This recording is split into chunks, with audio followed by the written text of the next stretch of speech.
His sister is writing a letter asking him to take in their people after the castle falls. She's not crying anymore, she's simply taking stock of what's left. And he places a piece of bread in front of her and says, "There'll be more tomorrow morning." She puts the letter in a drawer, but doesn't send it. Now let's rewind. The cold hits first, not winter's cold, but a stony cold, the cold of walls that have absorbed centuries of dampness and give off no warmth to anyone. Daniel opens his eyes. Above him is a low gray ceiling streaked with mold that looks like someone's forgotten map. His body won't obey him. His hands feel like someone else's. His fingers are long and dirty. A coarse woolen cloak lies across his chest. On the cloak is a coat of arms, 3 ears of grain on a gray field. He doesn't recognize this coat of arms. He doesn't recognize this body. He doesn't recognize this room. But one thing he knows for certain. The wall on the left is built with misaligned courses, and in a couple of years will crack from the foundation all the way up to the second story. And this is where the strangest part begins. This knowledge sits within him as if it were his own. 3 steps away stands an old man. A patched-up livery hangs from his gaunt shoulders. His eyes are red and wet. He's crying. Not quietly. That's how people cry who have lost all hope but can't stop. The old man says the pantry is empty. Completely. There isn't even any bread for his lordship. He calls him his lordship Greyfield. Daniel sits down. His spine cracks in 3 places. His body is young but emaciated. His ribs stick out through his shirt. A sword hangs at his waist. A real one. Heavy. Daniel doesn't touch it. He stands up. He walks to the window. A narrow loophole lets in a strip of light. Below lie the fields. Gray. Overgrown. Dead. Not a single plot has been harvested. Further on is the village. A dozen courtyards. Not a single wisp of smoke from the chimneys. And a village without smoke in winter is a village without food and without hope.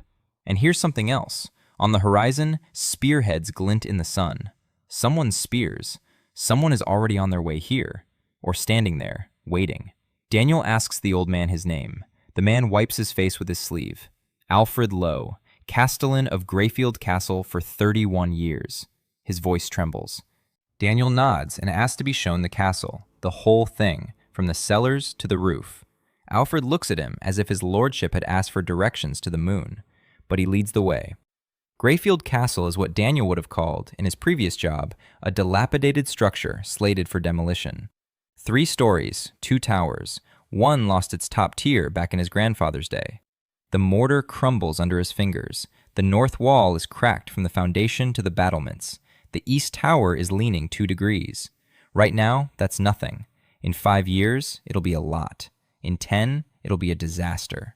The gate hangs by a single hinge and sheer habit. The courtyard is littered with trash. The stable is empty. The smithy is dead. The water in the well smells of iron and rotten earth. And then, Daniel freezes in the middle of the courtyard. He stares intently at the drainage ditch. It stretches from the well across the courtyard and heads downward, toward the eastern wall. "Where does the drain lead?" he asks. "To the lower cellar," Alfred replies. "And what's in the lower cellar?" "A grain storage room. Or rather, it used to be. It flooded last fall." The grain rotted. Daniel closes his eyes. He opens them.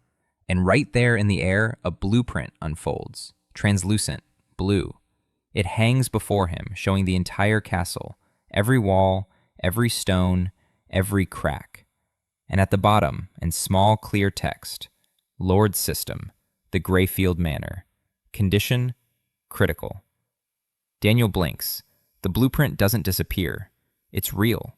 Just as real as the blueprints Daniel has been drawing his whole life. Only he didn't draw this one. This one appeared on its own. North wall, load-bearing capacity 31%. Predicted collapse, 40 days. East tower, foundation eroded. And the last line, grain in the lower warehouse, 40% is fit for consumption. Daniel reads it twice. 40%, not 0, 40. He turns to Alfred. "We don't have a food problem," he says. "We have a drainage problem. Half the grain you wrote off as rotten is down there and is still usable. We need to divert the water around the warehouse and haul the salvageable grain upstairs. In one night."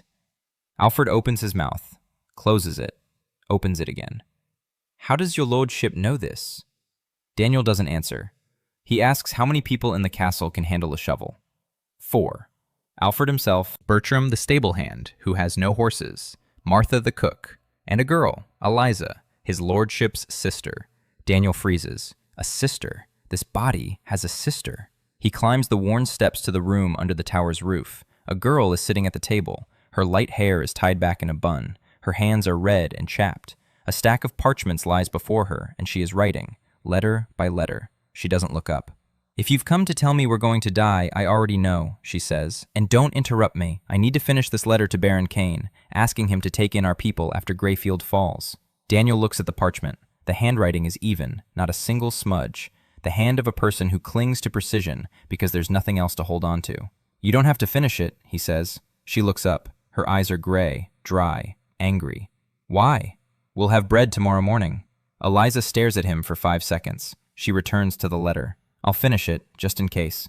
A sensible answer. Daniel goes down to the courtyard. He gathers all 4 of them and stands as the 5th. He explains the plan in simple terms. "We'll dig a new trench around the eastern wall. 12 meters, knee-deep, 6 hours without a break." Bertram asks what a meter is. Daniel gestures with his hands. This much. They dig all night. Daniel digs alongside them. His body is weak. After an hour, his palms are covered in blisters. After 3 hours, the blisters burst. After 5 hours, he can't feel his hands. But he keeps digging. Alfred watches and says nothing. By dawn, the trench is ready. The water drains from the basement in 2 hours. Daniel goes downstairs with a torch. The sacks lie in the mud. The bottom rows have been eaten away by black mold, but the top ones are intact. He counts them. 23 sacks out of 50. The system confirms it. 46% is usable, even more than he thought. It'll last a week and a half if everyone eats their fill. He chooses to feed them their fill. By morning, Martha is baking bread, real bread, hot, heavy, smelling just like the only thing that matters in the world when you haven't eaten in 4 days. Alfred stands in the kitchen, holding a slice in his hands. He isn't eating it. He's just holding it and looking at it. Then he looks up. "My lord, you've changed," he says. "You used to be different." "Yes," Daniel replies. "I've changed." Alfred waits for an explanation. Daniel doesn't give one. He takes 2 slices and carries them upstairs. The letter to Kane is already finished, sealed, ready to send. Daniel places the bread in front of his sister. She looks at the bread, then at him. Silently, she takes it and eats, slowly, without taking her eyes off him. Daniel sits down across from her. "I need the ledger," he says. "All the records for the barony. Debts, supplies, people, land, everything." Eliza pulls a stack of dirty parchments from under the table. "Don't bother," she says. "Kane will be here in a month, maybe sooner. He wants our land and he'll take it. It's not a matter of strength, but of paperwork. He's already signed the annexation agreement." Daniel flips through the parchments. Numbers, debts, names, losses. 3 years of slow death, recorded in his sister's neat handwriting. And he sees not letters, but a blueprint, a ruined project that can be restored, if you know where the load-bearing walls are and where the rubble lies. He looks up. "Kane can sign whatever he wants," he says. "Papers are only worth something as long as there's power behind them. If, by the time he arrives, Greyfield is still standing and feeding his people, then his papers are worth nothing." "You're talking like a madman," Eliza replies. Daniel smiles. "Perhaps, but a madman with bread is better than a dead man with a letter." Eliza doesn't reply, but she puts the letter to Kane in the drawer. She doesn't send it. Daniel steps out into the courtyard. The sun is rising over the dead fields of Greyfield. He activates the system. A blue blueprint hangs in the morning light. 3 actions: audit, design, recruit. He selects recruit. The system responds. Search within a 3-day radius. 7 people found. Status: desperate. High readiness for contract. Daniel confirms. 7. In 3 days, they'll arrive. 7 people with nowhere else to go. 7 people with whom it will all begin. He looks at the crack in the north wall, at the leaning tower, at the empty stable, at the fields without a single sprout, and he has one thought. Not a heroic one, not a grand one, an ordinary engineer's thought that comes when you look at a structure and grasp the scale of the work. This can be fixed. All of this can be fixed. You just have to start with the foundation. Daniel spent the 3 days before the recruit's arrival conducting an audit. He walked through the castle and the village from morning until dark. The system showed him everything, every stone, every log, every plank. He looked at a house and saw not walls, but loads. weight distribution, stress points, material fatigue. It was like an X-ray, but for buildings. The village of Gryfield consisted of 12 courtyards. 4 were inhabited, the rest stood empty. The roofs had caved in, doors had been torn from their hinges and used for firewood. 11 people lived in the occupied homesteads, old people, a woman with 2 children, a crippled shoemaker. They weren't living, they were merely surviving. The system spat out a short line for each one: second-degree malnutrition, third-degree malnutrition, chronic exhaustion. A damaged knee is fit for sedentary work. A left-hander is fit for archery after 2 weeks of proper nutrition. Daniel recorded everything in his head, not on parchment, in his head. He walked among the people and looked at them the way an engineer looks at materials, not with contempt, with professional attention. This stone will hold. This one will crack. This one needs support. An old woman named Gwen sat outside her house, weaving baskets from twigs. Her fingers were crooked from arthritis, but she wove neatly and quickly. The system confirmed it. Her fine motor skills were intact, suitable for sorting grain and seeds. Daniel asked her how many baskets she could weave in a day. Gwen looked at him suspiciously. She replied that she could weave 3, maybe 4 if the willow was good. Daniel nodded and moved on. He didn't explain why he was asking. It was too early to explain. First, he needed to see the whole picture. He walked around the fields. The system showed the condition of the soil. It was depleted but not dead. The top layer was choked with weeds. Beneath them, the soil still held moisture. If he cleared the 2 nearest fields and planted fast-maturing oats, the first harvest would be ready in 6 weeks. Not a bountiful one, but enough to tide them over. The problem was the seeds. There weren't any. Daniel returned to the castle and asked Eliza if there were any seeds. Eliza replied that there weren't. They had sold the last of the seeds 3 months ago to pay a tax to Baron Cain. Daniel asked what kind of tax. Eliza explained. 2 years ago, Cain had declared that Gryfield owed him for allowing trade caravans to pass through his lands. The debt was fabricated, but Cain had 400 soldiers and Gryfield had none. So they paid, every 3 months, with grain, with livestock, with tools, everything they had, until there was nothing left. Daniel listened. He didn't interrupt. Eliza spoke evenly and calmly, like a report, without anger, without bitterness. It was the speech of someone who had long since given up hope that anyone would listen, but spoke anyway, because silence was even worse. When she finished, Daniel asked if there was anything in the castle that could be traded for seeds. Eliza paused. Then she said there was some old silver in the chapel, candlesticks, goblets, and offering plates. The former baron, their father, had never touched them because he considered it sacrilege. Daniel asked how many there were. Eliza replied that there were 16 items. Daniel asked to see them. They went down to the chapel, a small room in the basement, a stone altar. On it stood silver objects covered in dust and a green patina. The system prompted, 800 fine silver, total weight 7.4 kilograms. The market value was enough to buy seeds for 3 fields.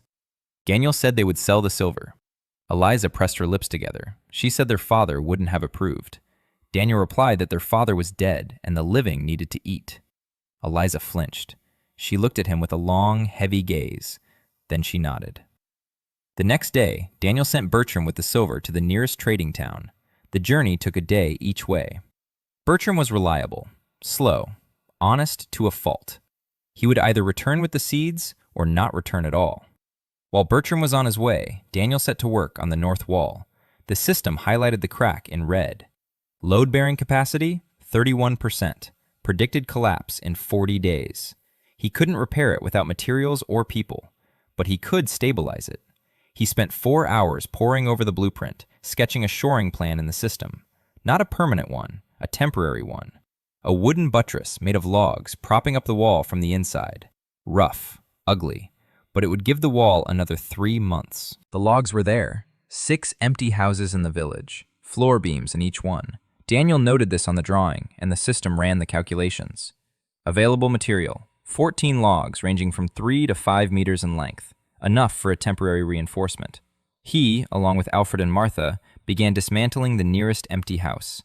Alfred worked in silence. He still didn't understand what was happening. His lord, who a week ago had been lying in a fever and rambling, had suddenly gotten up and started saying strange words and doing things that made sense. Alfred kept a list. He'd started it on the first day when Daniel said the word drainage. Then he added load-bearing capacity. then buttress, then logistics. The list grew. Alfred hid it under the lapel of his livery and wrote it down every evening by candlelight. He didn't yet know why, but he felt it was important. Martha worked with the fury of a woman who had finally been given something to do other than wait for death. She hauled logs that weighed almost as much as she did. She didn't complain. Only occasionally did she glance at Daniel with an expression he couldn't decipher. Perhaps hope, perhaps fear. By the evening of the second day, the prop was in place. 4 logs braced against the wall from the inside, forming a frame, rough, sturdy. The system updated its readings. Load-bearing capacity, 54%. Collapse forecast postponed by 90 days. That would be enough. Daniel stood in the dark courtyard and looked at the shoring. It was an ugly job. On his last construction site, people would have laughed at something like this. But here, it was the difference between a wall and a pile of rubble. Me between a castle and a ruin. He smiled. On the third day, the summoned ones arrived. 7 of them. They stood at the gate, wet from the rain and dirty from the road.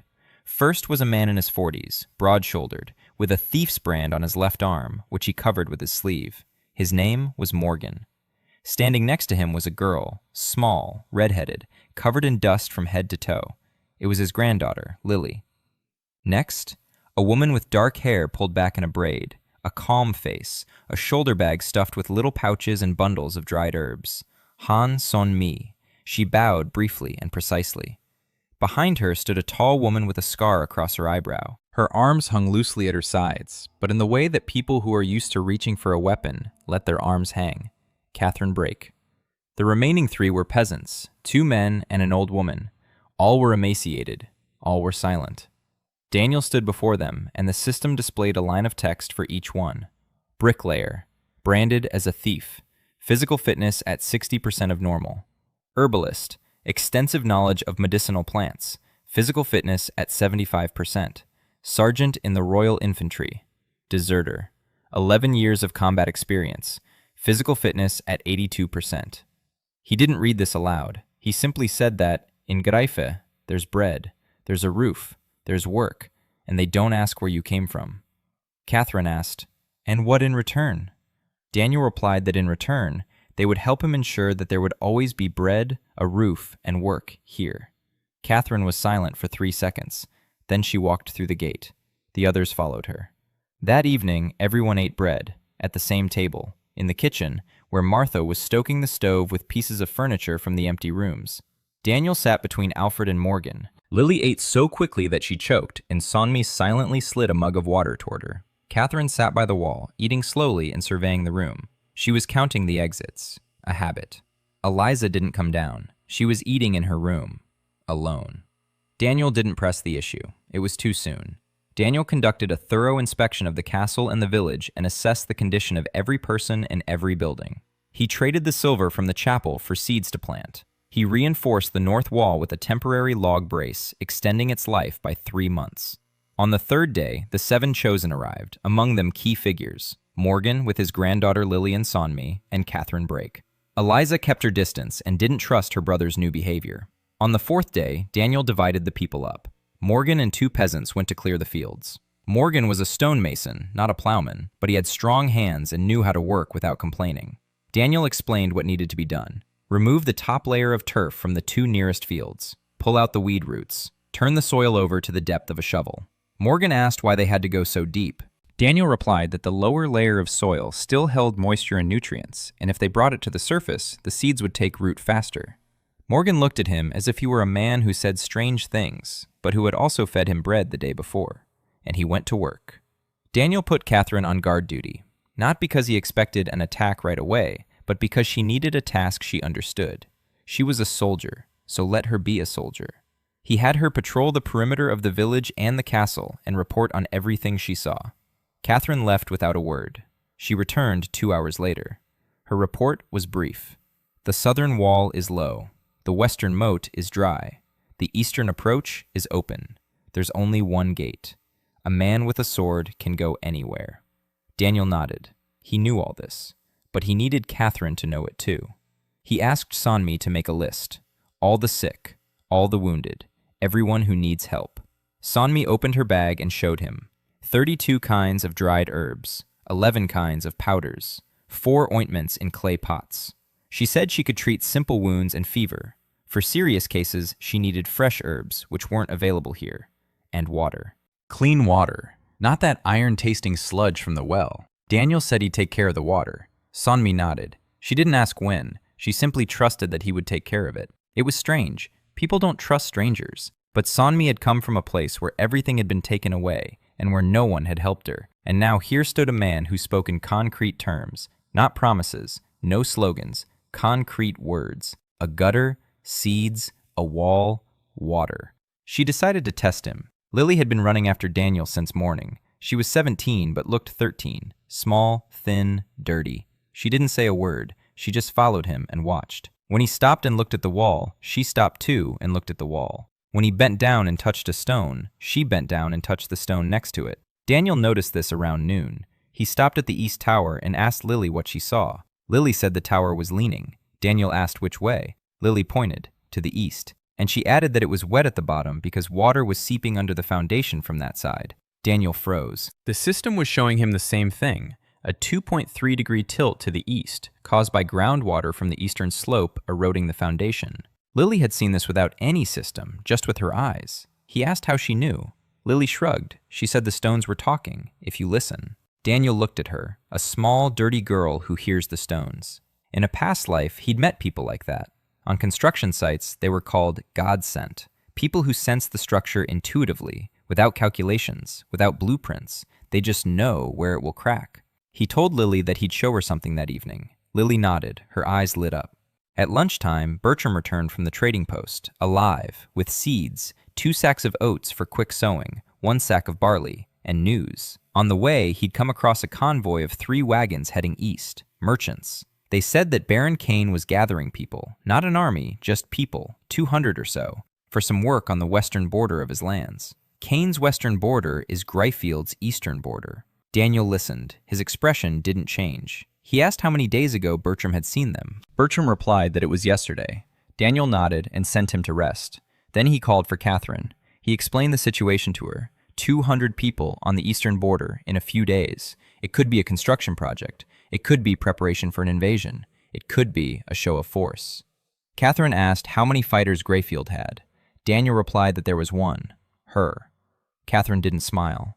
She said that in that case, they needed to think not about how to fight, but about how to avoid having to. Daniel replied that that was exactly what he was thinking. That evening, he gathered Alfred and Eliza. He showed them a sketch of the village. Not a detailed one, just a simple one, drawn with charcoal on a piece of leather. 12 houses, a road running through the center, a castle on a hill, fields on 3 sides, an approach from the east. He said that if Cain came, he'd come from the east, and he wouldn't storm the castle because he didn't need it. He wants the land. He'll come and take up position in the fields, and he'll stay there until Greyfield surrenders. Eliza said that's exactly what Cain does. That's how he took the Holt lands 3 years ago, and the Dunmore lands 2 years ago. He doesn't wage war. He exerts pressure. Daniel nodded. So you can't respond with pressure. That means you have to make it unprofitable for him to exert pressure. He asked Eliza what Cain values most. Eliza thought for a moment. She replied, order. Cain hates chaos. He's methodical, patient. Every move he makes is calculated. Daniel smiled. That was the first useful thing he'd learned. A methodical opponent is a predictable opponent, and a predictable opponent can be redirected. He spent 2 hours with Catherine discussing the terrain. She knew tactics, not the kind from a book, but the real thing. 11 years in the infantry. She had fought in the marshes of Danmarch and the mountains of Westfold. She knew how a small unit could stop a large one if it chose the right place and the right time. Daniel listened and sketched. By nightfall, he had a plan. Not a military one, an engineering one. He wasn't going to fight Cain. He was going to show him that Greyfield wasn't worth the effort. Then he went to see Lily. Morgan was already asleep in the corner of the kitchen, wrapped in his cloak. The brand on his arm was visible in the light of the hearth. Lily sat nearby, poking at the floor with a splinter of wood. Daniel sat down across from her. He took out a piece of charcoal. He spread out a piece of leather in front of her. He drew a square. He said it was a wall, 3 meters high, 1 meter thick. A roof weighing 2,000 pounds was pressing down on it. The question, where would the wall crack first? Lily looked at the drawing. She pointed to the lower right corner. Daniel asked why. Lily said it was because the wall stood on the ground there, and the ground was soft on the right side. He hadn't told her that the ground was soft on the right. He had simply drawn a square. But she was right. If a wall stands on an uneven foundation, the crack will start at the corner where the foundation is weakest. He drew a second diagram, a more complicated one. 2 stories, a staircase inside, a window on the second level. The same question. Lily thought about it longer, 20 seconds. Then she pointed to the spot above the staircase. Because a staircase is a hole in the wall, and a hole is a weak spot. Daniel put down the charcoal. He said he'd give her paper and a pencil tomorrow, and she would learn to draw blueprints, real ones, with dimensions, with calculations. Lily asked why. Daniel replied that it was because she saw things that not everyone else could see, and it wasn't a disease, it was a gift. Lily was silent. Then she quietly asked if he told her grandfather that. Daniel replied that he would. Morgan in the corner wasn't asleep. He lay with his eyes closed, listening. The brand on his arm glowed in the light of the hearth like a small curse. In the morning, Daniel assigned the tasks. Morgan and the peasants to the fields, planting. Bertram to scout the eastern road. Catherine went to train, alone, without soldiers, just so her body would remember. Sonmi went to the village to visit the sick. Lily went to the drafting table. Alfred went to do the accounting. Eliza stood in the courtyard and watched as everyone went their separate ways, each with their own task, each with their own business. For the first time in 3 years, there was activity in Greyfield. Not agony, activity. Daniel approached her. He asked what she wanted to do. Elisa replied that she'd spent her whole life doing everything, that she didn't know what to do when someone else showed up. Daniel said she knew Greyfield better than anyone. The people, the history, the neighbors, the debts, the connections. She knows what no system can ever reveal. He asked her to be his memory. Elisa was silent. Then she nodded, briefly, dryly, but she nodded. Daniel assigned roles among the chosen and began preparing the fields for planting. Bertram returned with seeds and news that Cain was gathering people at the western border. Daniel and Catherine began devising a defense plan based not on force, but on making an attack unprofitable. Lily demonstrated an intuitive understanding of engineering, and Daniel began teaching her. For the first time, Elisa agreed to work alongside Daniel. On the 5th day, Daniel turned his attention to the water. The well in the castle yielded murky, reddish water that smelled of iron. The system indicated that the iron content was 4 times higher than normal. It was unfit for drinking without filtration. Sonmi confirmed this. She said that this water gave people stomach aches and ruined their teeth. Daniel went down to the well. He inspected the well casing. The stones were covered with a reddish coating. The water level was low. He activated the system and looked deeper. The map showed the aquifer. Beneath the castle lay a layer of clay with a high iron ore content. The water seeped through it and became enriched with metal. But further south, 120 paces from the castle, the layer ended. There was bare rock there, limestone. The water flowing through it was clear. Daniel stepped out of the castle and measured out 120 paces to the south. He stopped. Under his feet was grass and clay. He drove a stick into the ground. Here, a new well. Morgan stood nearby. He looked at the stick in the ground. He looked at Daniel. He asked how Daniel knew there was water here. Daniel replied that he just knew. Morgan didn't argue. He was a mason, not a thinker. He was told to dig, so he dug. By evening on the 5th day, they had dug to a depth of 1.5 times a man's height. The shovel struck wet sand. Water began to flow. Clear, cold, odorless. Sonmi tasted it. She cupped some in her hand, sniffed it, tasted it on her tongue, nodded. It was safe. Martha dragged over a bucket and burst into tears when she filled it. Clear water in a bucket after 2 years of reddish sludge. It was a moment. Not a grand one, not heroic, just a bucket of clean water. But Martha was crying, and Alfred stood nearby, looking at that bucket too. Daniel didn't wait for her tears to dry. He unfolded the blueprint and began to design. A simple log structure for the well, a cover, a trough from the well to the castle, 120 paces long, a slope of 2 fingers for every 10 paces. The water would flow by gravity. No pumps needed, no magic needed. Only the right geometry was needed. The system approved the project. Completion time, given current resources, was 3 days. Materials: stone from dismantled houses and clay for ceiling. Daniel gave his approval. On the 6th day, 2 things happened. First, Bertram returned from a reconnaissance mission. Cain's men were stationed 3 hours' journey from the eastern border of Greyfield. About 30 men, Not peasants, armed horsemen, a reconnaissance party. They hadn't crossed the border. They were standing there, watching. Second, Sonmi came to Daniel and said she needed to talk. They went out onto the wall. The sun was setting.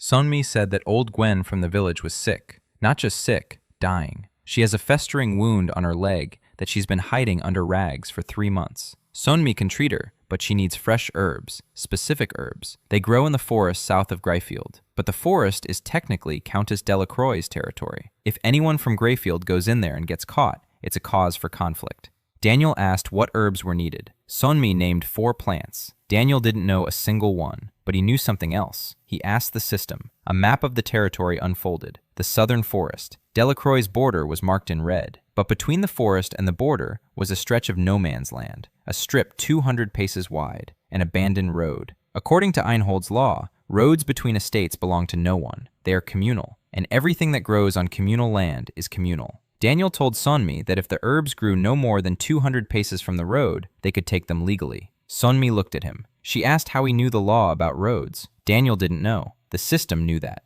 But he didn't say so. He replied that he had read about it. On the morning of the 7th day, Daniel and Sonmi set out southward. Catherine wanted to go with them, but Daniel asked her to stay. If Cain's horsemen were to move, someone had to be at the castle. Catherine didn't argue. She stood on the wall and watched them go.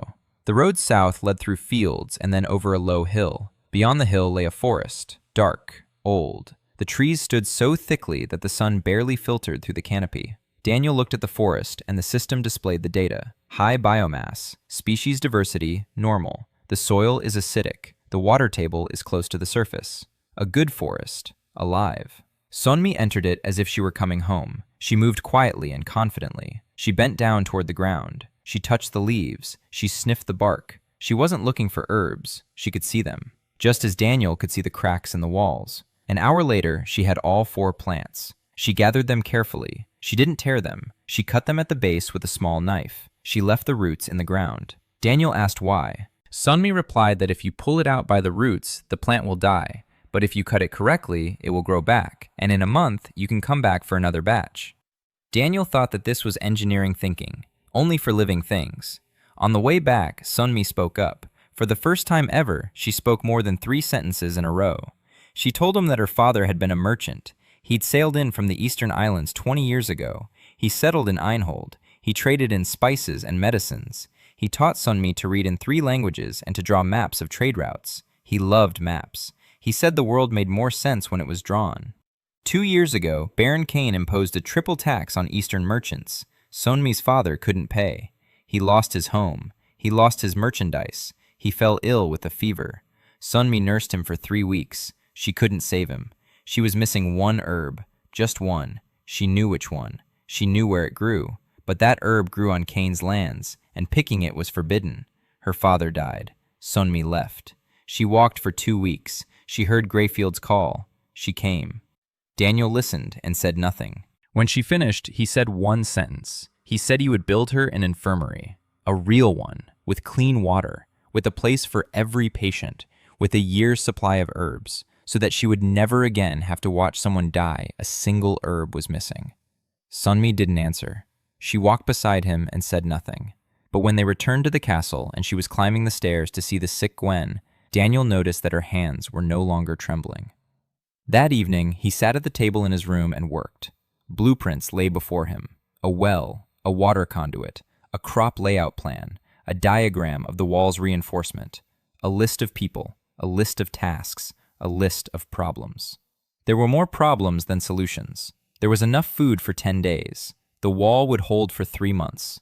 There were 18 people, counting the elderly and children from the village. Cain was 3 hours' journey away with 30 horsemen. Countess Delacroix was somewhere to the south, and Daniel knew nothing about her except that she was dangerous. He closed his eyes. He opened them. The system hung before him, silent, waiting. He selected the audit and directed it at himself. A line appeared. Daniel Greyfield, Baron, age 23, physical fitness, 38% of normal, 2nd-degree exhaustion, no combat skills, basic estate management skills, no connection to the mage network established, night mage, status, inactive. Activation condition, all key buildings in the estate must be connected into a single network. Current progress, 0 out of 7. Daniel read the last line 3 times. Night mage. He could become a night mage. Not now, not anytime soon, but he could.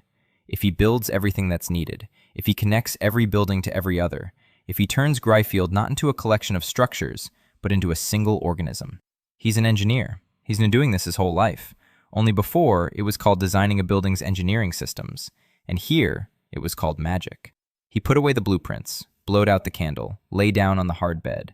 In the darkness, locked away, something hummed quietly, barely audible, like a distant transformer, or like a vein, an ancient mana vein beneath the foundation. It sensed that someone was working upstairs, someone was repairing, someone was building.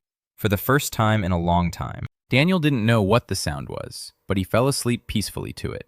Daniel found a spot for a new well with clean water and began building it. Kane's reconnaissance team was 3 hours' journey away. Songmi gathered herbs to treat the sick Gwen and told her story. Daniel learned through the system that he could become a mage knight if he connected 7 key buildings into a single magic network. Beneath the castle, he heard the rumble of an ancient mana vein for the first time. The 7th day began with a scream. Catherine was standing on the wall, shouting that she could see horsemen, 6 of them, coming from the east. They were trotting straight toward the village. Daniel climbed up onto the wall. The morning was gray and cold. On the horizon, 6 dark dots were moving along the road. The system confirmed it. 6 horsemen, light armor, spears, shields bearing the Kane crest. Their weapons were for reconnaissance, not assault. This wasn't an army. It was a question. Kane was asking whether Gryfield was still alive, and if so, to what extent. Catherine asked what to do. She had a sword, she had experience, but she didn't have 5 soldiers who could stand by her side. Daniel said no one would fight.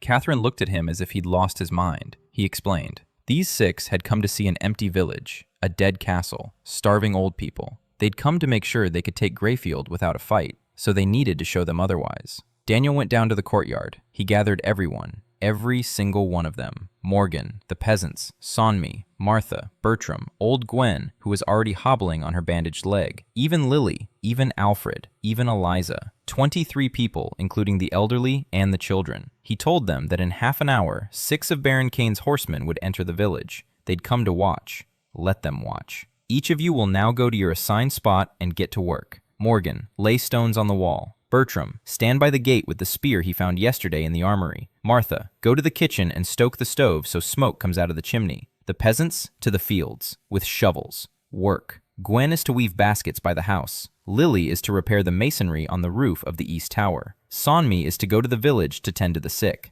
Alfred is to be in the courtyard, in livery, clean. Everyone must look as if they're busy with their work, as if Gryfield is alive, working, breathing. Eliza asked, "And what about me?" Daniel said she would stand beside him at the gate and remain silent. Eliza asked why. Daniel replied that it was because they needed to see that there was a lord at Gryfield, and standing beside the lord was his sister, calm, confident, not hungry, not afraid. That was more important than any weapon. Eliza was silent for 3 seconds. Then she left and returned 10 minutes later. She had changed her dress. She had combed her hair. She stood up straight. Her hands were at her sides. Her chin was raised. She looked like a noblewoman, not like a girl who had spent 3 years counting grain, like a noblewoman who owned this land. Daniel looked at her, and for the first time, thought that Eliza Gryfield was stronger than he had imagined. The horsemen entered the village 20 minutes later, 6 of them, young, bold. They rode down the main road, turning their heads from side to side, and they saw smoke rising from the castle's chimney, people in the fields, a mason on the wall, a guard at the gate, a woman weaving baskets, a girl on the roof. Gryfield was alive. Not strong, not dangerous, but alive. This was not what they had expected to see. The squad commander rode up to the gate, young, about 25, a mustache, a defiant look. He looked at Daniel, at Eliza, at Bertram with his spear, at the smoke from the chimney. He said he had arrived on Baron Kane's orders to inspect the condition of the land holdings, and he demanded to be let into the castle. Daniel stood there, staring at him. The system displayed Commander, Lieutenant, age 26, physical fitness 79%, combat experience 3 years, threat level low, psychological profile self-confident, easily provoked, susceptible to authority.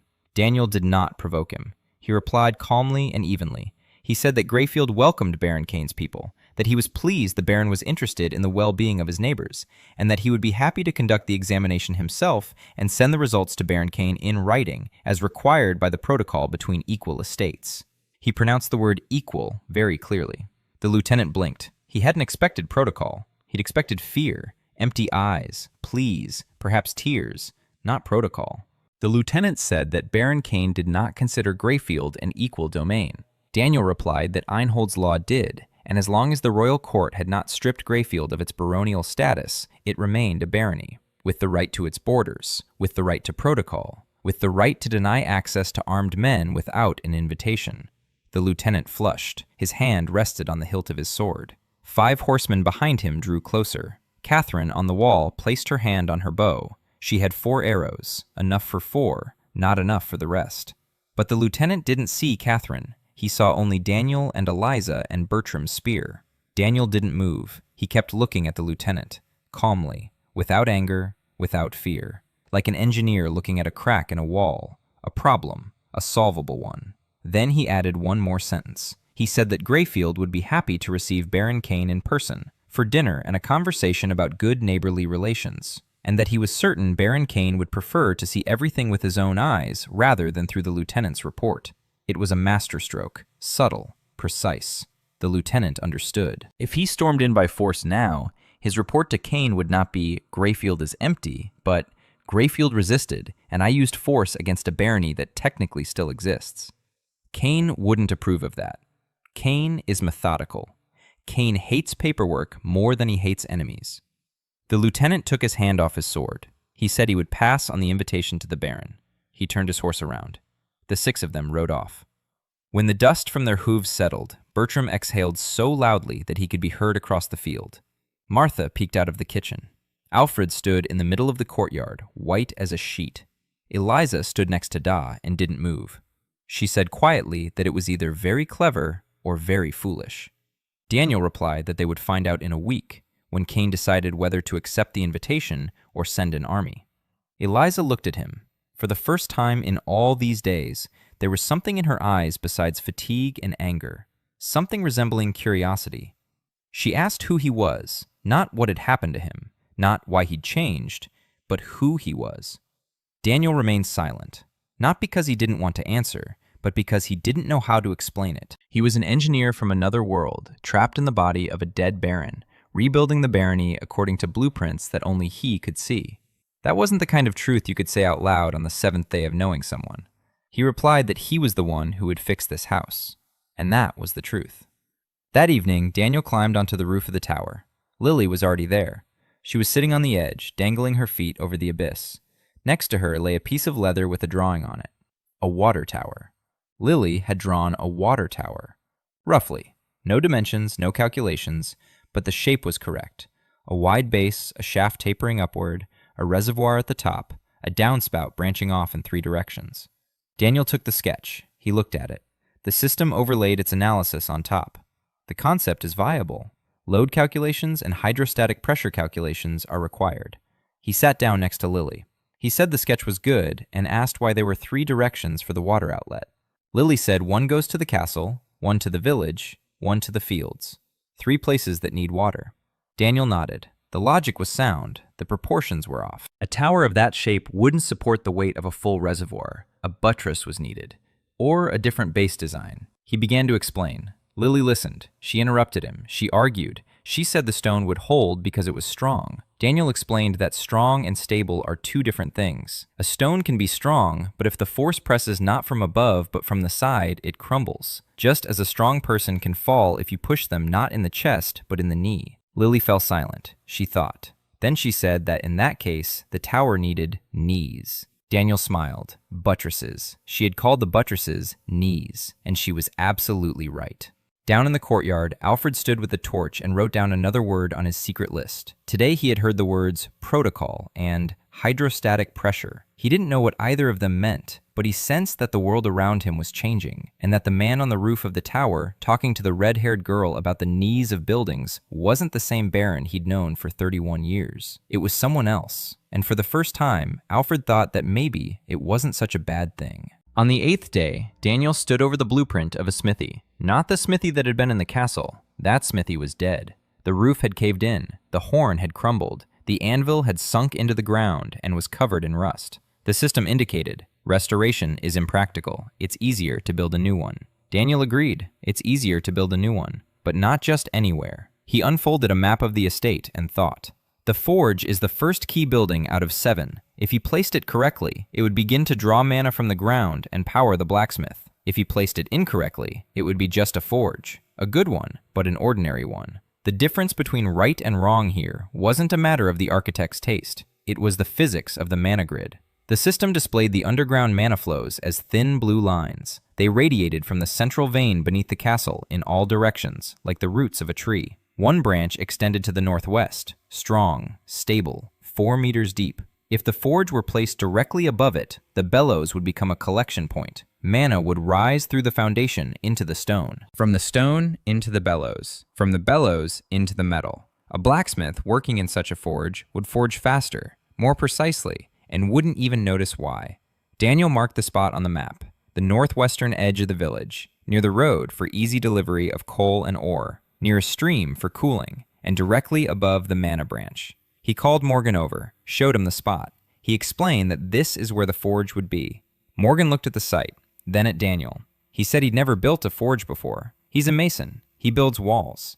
Daniel replied that a forge consists of walls, and a floor, and a roof, and a chimney. Everything Morgan knows how to do.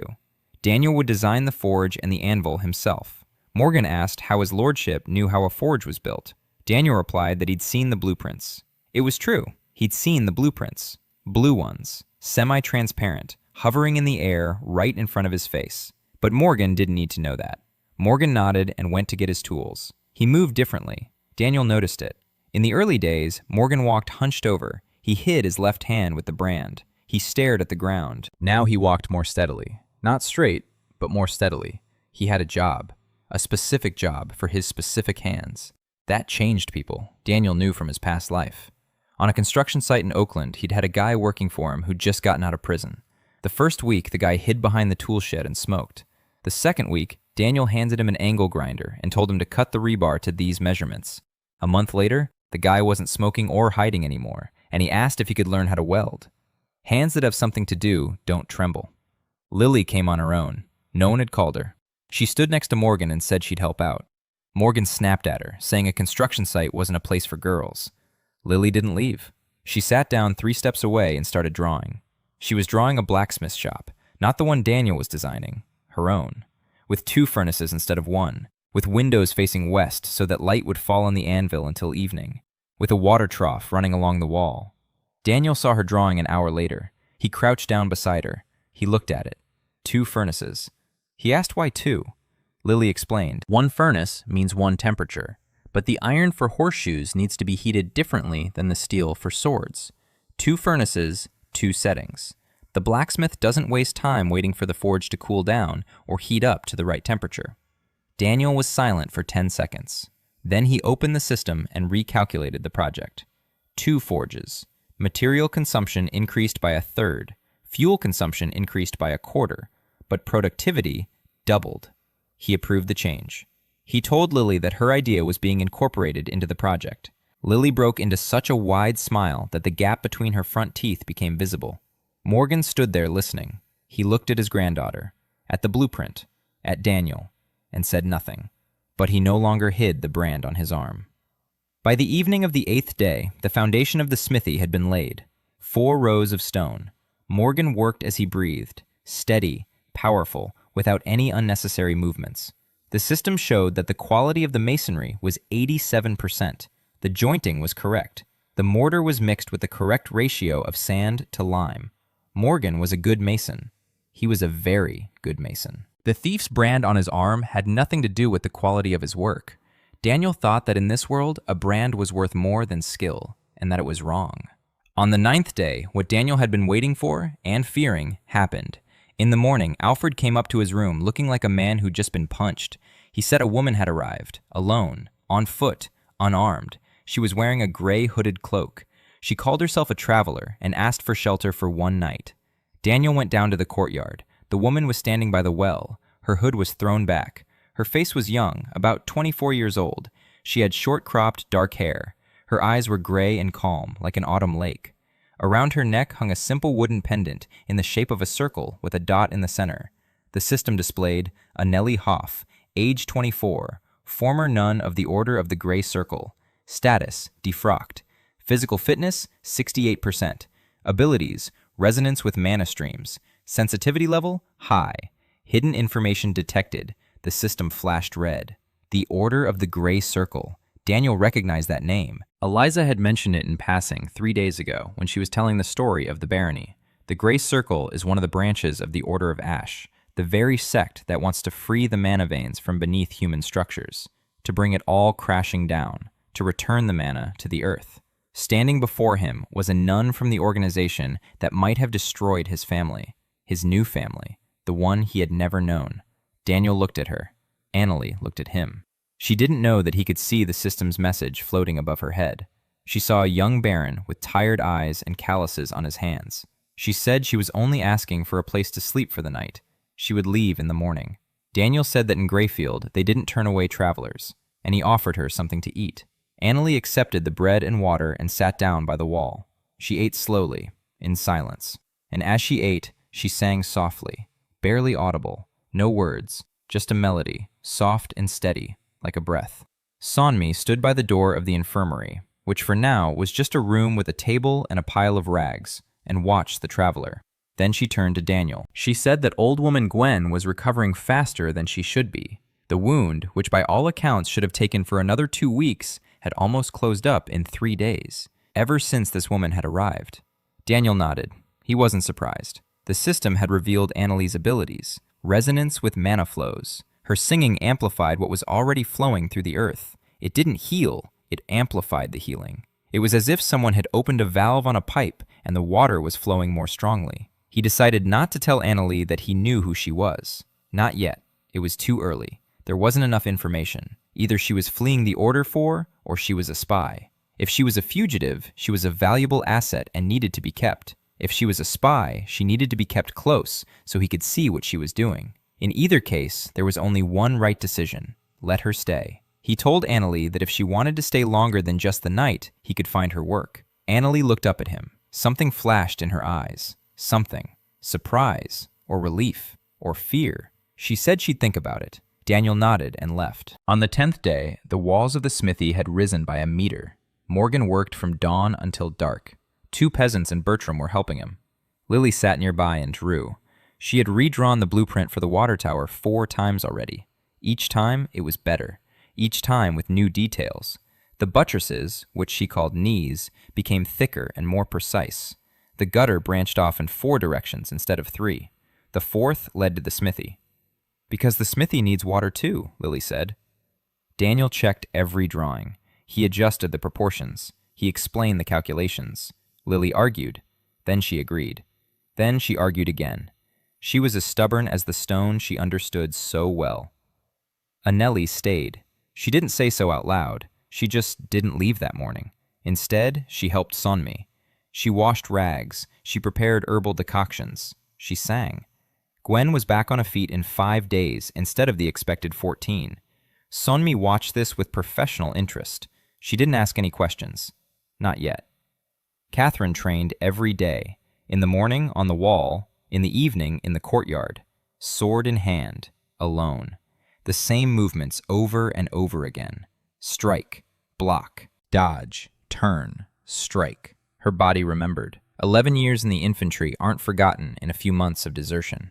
On the 10th evening, Daniel called her over. He asked if she could train some people. Not everyone. 5 of them. Bertram, 2 peasants, and 2 more who would be coming. The system showed that there were more people within a 2-day journey's radius. 4 of them. A summons had been sent. They would arrive in 2 days. Catherine asked what exactly she was to teach them. Daniel replied that it wasn't combat.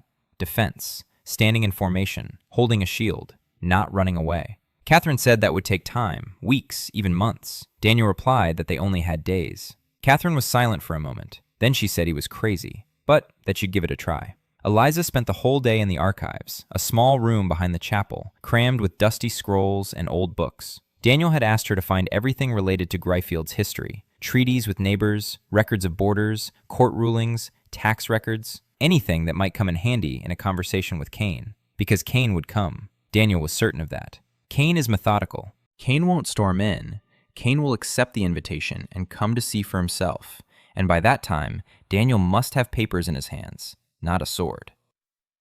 Eliza found something by evening, an old treaty dated to the 43rd year of the previous king's reign, a treaty between the Greyfields and the Cains, on mutual respect for borders, with seals, with signatures, still in effect. No one had revoked it. Cain had been violating his own treaty for 3 years by collecting an illegal tax. Eliza brought the parchment to Daniel. He read it. He smiled. He placed the document in his desk drawer. He told Eliza that she had just given him a weapon worth more than 1,000 swords. Eliza didn't smile, but the corners of her lips twitched, just a tiny bit. On the 12th day, 4 new people arrived, 2 men, a woman, a boy of about 14. All were thin. All were silent. The system displayed a line of information for each one. Carpenter, 43 years old. Physical fitness, 55%. Specialization, wooden structures. Former archer, 29 years old. Injury to the right eye. Unable to shoot. Basic close combat. Widow, 35 years old. Skills, weaving and sewing. Lost 2 children in a fire. Psychological state, depressed. Boy, 14 years old. Orphan, no skills. High learning ability. Daniel met them at the gate, just as he met everyone. Bread, water, shelter, work. We don't ask where you're from. The carpenter's name was Reed. He walked through the gate and stopped. He looked at the prop supporting the north wall, at the smithy under construction, at the water pipe from the new well, and he spoke his first words in 3 days. He said that the prop was good, but in 2 months the logs would rot because they were standing in damp conditions without being treated. Daniel looked at him. The system confirmed it. Untreated wood loses its strength in humid conditions within 60 to 80 days. He asked Reed what to treat it with. Reed replied, with resin. Boiled pine resin mixed with sand. Apply 2 coats. It'll last 3 years. Daniel nodded. He asked if Reed could take care of it. Reed replied that that was exactly why he'd come. He'd come to work. Not to hide, to work. The former archer's name was Ingmar. His right eye was covered with a black eye patch. His left eye gazed intently and maliciously. He asked where the armory was. Catherine led him there. The castle's armory was a room full of rusty junk. 12 swords, 8 of which were blunt. 4 spears, 7 shields, 3 of which were cracked. 1 bow without a string. 20 arrows, 14 of which were usable. Ingmar examined everything, every single item. He felt them. He checked their balance. He tested the edge with his fingernail. Then he told Catherine that the swords could be sharpened, the spears could be fixed up, the shields could be repaired. The bow needed a new string. They needed more arrows, many more. Catherine asked how many. Ingmar replied, 100, at least, if they're going to survive. Catherine looked at him, and for the first time ever, he saw something resembling respect on her face. Not for him, for his knowledge. The widow's name was Nora. She entered the castle and sat down in the corner of the kitchen. She didn't move. She didn't speak. Martha set food in front of her. Nora ate mechanically, like someone who does it only because her body demands it, not because she wants to live. Sonmi approached her an hour later, not with medicine, with work. She brought a stack of clean rags and asked Nora to cut them into bandages of equal width. Nora looked at her with empty eyes. Sonmi didn't look away. She simply set the rags down beside her and left. 2 hours later, the bandages were cut, evenly, neatly, of equal width. The weaver's hands worked of their own accord. The boy's name was Tom. He followed Lily, just as Lily followed Daniel, silently, with his mouth agape. At first, Lily was annoyed. Then she got used to it. Then she began to explain to him what she was drawing. Tom listened and nodded. He didn't understand a word, but he listened. By the 13th day, there were 27 people in Greyfield. The smithy was growing. The walls had reached 2 meters. Morgan laid the stones with a precision that surprised even the system. The quality of the masonry was 91%. Daniel designed 2 furnaces based on Lily's blueprint, a double structure with a shared chimney. Between the furnaces was a trough for tempering. The system approved the design. Time to completion with current resources, 4 days. Connection to the mag network will be established automatically upon completion. Progress, 1 of 7. Reed treated the supports for the north wall. Boiled resin mixed with sand, 2 layers. The smell permeated the entire castle. Alfred sneezed for 3 days straight. But the supports now gleamed a dark brown, and the system updated its forecast. The service life of the temporary reinforcement has been extended to 3 years. On the 13th day, Daniel set about doing what he feared most: the fields. The grain has been sown, oats and barley, but the soil is depleted. The harvest will be meager. The system's forecast showed that, given the current soil conditions, the expected yield would be 40% of normal, not enough to feed 27 people until the next season. Daniel stood at the edge of the field and thought. In his past life, he hadn't been a farmer, he'd been an engineer. But he'd worked with soil. Foundations rest on soil. He knew what drainage was, what water saturation was, what capillary rise was. He knew that depleted soil isn't dead soil. It needs 3 things: water, nutrients, and rest. He'd already figured out the water. The new well provided clean water. The water line was almost ready. All that remained was to run a branch line to the fields. Rest was out of the question. They didn't have time to leave the fields fallow, so that left nutrients. He asked Sonmi if she knew anything about fertilizers. Sonmi looked at him and smiled. For the first time in all these days, she smiled genuinely. She said that her father used to grow spices in pots on the balcony, in the poorest quality pots, and harvested a crop that the neighbors thought was the work of witchcraft. The secret was simple: ash, bones, fish scraps. Grind it all up and bury it in the ground, a palm's depth deep, 2 weeks before planting. The soil would absorb it and grow stronger. Daniel asked if they had any ash or bones. Sonmi said there was plenty of ash. The stoves burn every day. The bones from the last ram are stored in the pantry. There's no fish, but manure could be used as a substitute. The stable had stood empty for 3 years, but its floor was 3 years' worth of compacted manure. Daniel turned and walked toward the stable. He peered inside. The smell hit him in the face. The system displayed the results: organic matter, high degree of decomposition, sufficient nutrient content, volume, enough for 2 fields. He returned to Sonmi. He told her they had everything they needed: ash, bones, manure. All that was left was to mix it and work it into the soil. Sonmi said they'd need hands for that, lots of hands. Daniel replied that they had hands, 27 pairs. On the 14th day, everyone was working in the fields. Everyone. Morgan had left the blacksmith shop. Reed had left the scaffolding. Catherine had set aside her sword. Even Alfred, in his patched livery, was standing knee-deep in the dirt, working the mixture into the furrows. Nora worked silently and mechanically, but she was working. The hands were getting the job done. Tom was hauling buckets of ash. Gwen sat at the edge of the field, stirring bones and manure in a trough with a stick. Lily ran between the groups, checking the depth of the furrows. She said the furrows had to be the same depth, otherwise the water would drain unevenly. Daniel didn't correct her. She was right. Eliza stood next to him and watched. 27 people in the field. Everyone was working, not because they'd been ordered to, but because they understood why. She said quietly that she'd never seen a baron working in the field alongside the peasants. Daniel replied that he wasn't a baron. He was a foreman. Eliza didn't understand the word. She added it to Alfred's list that same evening. On the evening of the 14th day, a messenger arrived. A boy of about 13, dirty, riding a horse that could barely stand. He brought a letter. The seal on the envelope bore the Kane coat of arms, a hand clutching an ear of wheat. Daniel opened the letter. He read it. Baron Orville Kane accepted the invitation. He would arrive in Greyfield in 4 days with a small retinue of 10 men for dinner and conversation. Daniel read the letter twice. A small retinue of 10.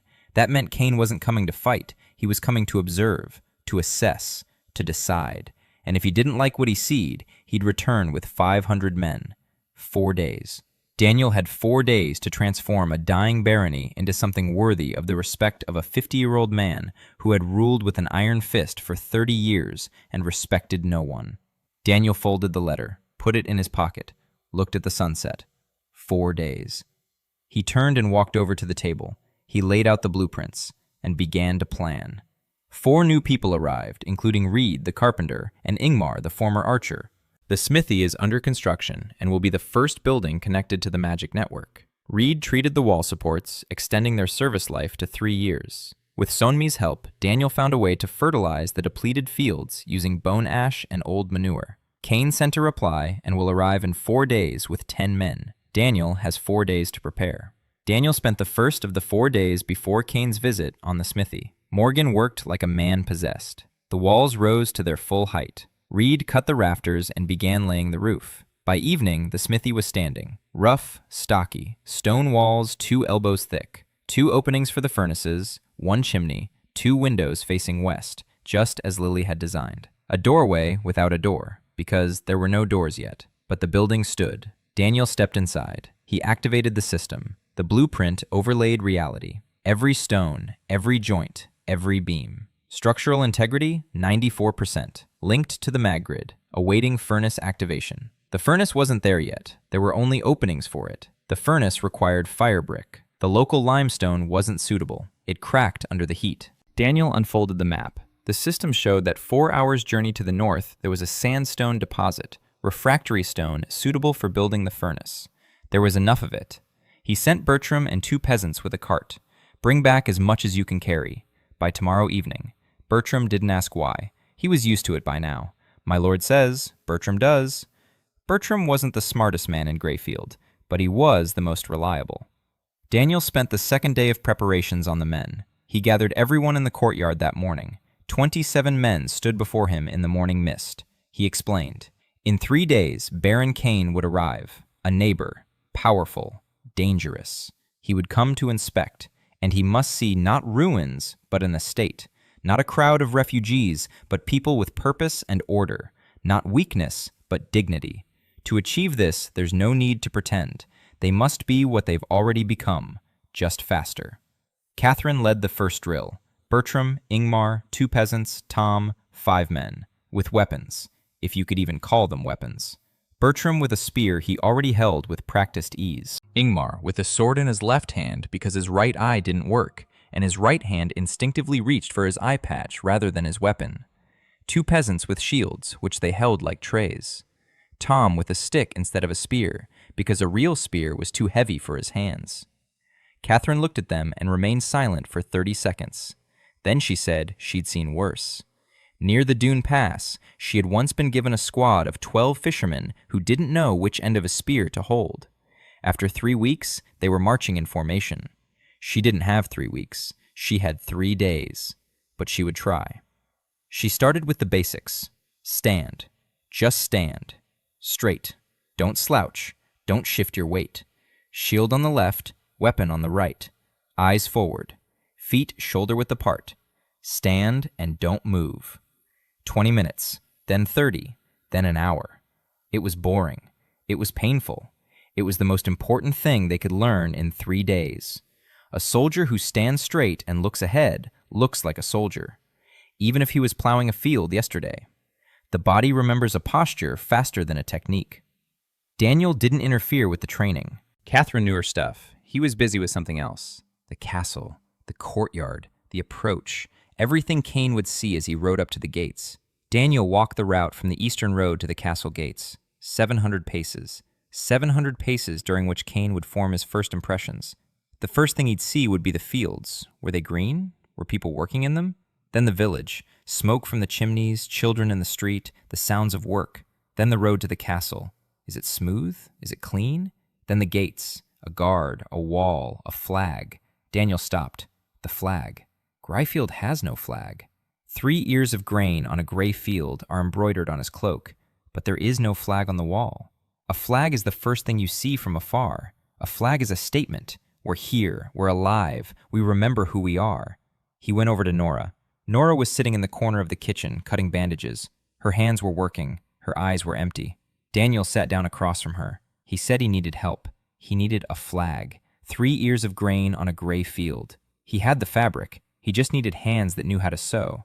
Nora looked up at him. For the first time in all these days, something stirred in her eyes. She asked what size. Daniel said, big, so it would be visible from the road. Nora was silent. Then she said she needed gray fabric and yellow thread for the ears of grain. Daniel found the fabric, gray cloth from old raincoats.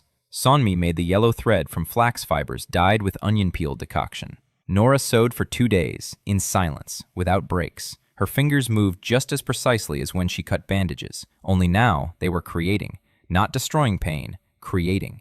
Ears of wheat in a gray field, stitch by stitch. When she finished, she hung the flag on the back of a chair and called for Daniel. The flag was beautiful. Not perfect. The stitches were uneven in places. The gray fabric was pieced together from 2 pieces, and the seam in the middle was visible. But the ears of wheat were golden and alive. They stood straight. 3 ears of wheat, 3 stalks, 3 hopes. Nora looked at the flag, and her lips trembled. Daniel thanked her. She didn't reply. But that evening, for the first time, she sat down to dinner with everyone else. On the 3rd day of preparations, Bertram brought sandstone, a full cartload. The stone was reddish and warm to the touch, fireproof. Morgan began building the furnace immediately. He finished the first furnace in 4 hours, the second in 3. He understood the design now. His hands had memorized the process. The chimney, the air intake, the grate, all made of sandstone, everything exactly according to Daniel's blueprint, with Lily's revisions. By evening, the forge was ready. Morgan lit a fire in the first furnace, a test run, a small one. The firewood caught fire. The flames rose. The smoke went up the chimney smoothly and cleanly. The draft was working. Morgan tossed in some coal. The furnace hummed, a low, steady hum of red-hot stone and hot air. And at that moment, Daniel felt it. He didn't see it. He sensed it. A tremor. Subtle. Deep. Coming not from the forge, but from below. From beneath the foundation. From the earth. The mana vein responded. The system flashed. The forge building is connected to the mana grid. Progress, 1 of 7. Effect, enhances the blacksmith's physical abilities within the building's radius by 12%. Morgan stood by the forge and didn't understand what was happening, but he could feel it. His hands, which just a minute ago had simply been strong, had become more precise, more confident. The hammer in his palm felt like an extension of his bone. He raised the hammer and struck the anvil. Once. The sound echoed throughout Greyfield, clear, ringing, alive. Lily jumped. Alfred flinched. Annalie on the hill stopped singing and turned her head. Eliza stood at the tower window, looking down at the smithy from which the first smoke was rising. And somewhere far away, in the 3 counties within Einhold's magic network, something stirred. A small dot on the map that had been dead suddenly came to life. Faintly, barely noticeably, but it came to life, and someone noticed it. On the 4th day of preparations, Daniel was putting the finishing touches in place. The road from the village to the castle had been cleared. The courtyard had been swept. The gate had been repaired. Reed had carved the second hinge from an oak beam and reinforced it with an iron strip that Morgan had forged in the new smithy. The first thing forged in Greyfield in 3 years. A gate hinge. Not a sword, not a spearhead. A hinge, so that the gate would open with dignity. Nora's flag was hoisted on the eastern tower. It hung motionless in the windless morning, gray with golden ears of grain. Then the wind picked up. A light breeze from the east. The flag unfurled. 3 ears of grain on a gray field, alive. Daniel stood in the courtyard and looked up at that flag. 18 days ago, he had woken up on a cold floor in a stranger's body, without food, without people, without hope. Now he had 27 people, a smithy, a well with clean water, planted fields, 5 men who know how to stand in formation, a flag on the tower, and one very important document in a desk drawer. It's not much. It's a pitifully small amount for a real estate holding, but for 18 days, it was a miracle. A small, dirty, stubborn miracle made not by magic, but by human hands. Kane will arrive tomorrow. Tomorrow, everything will be decided.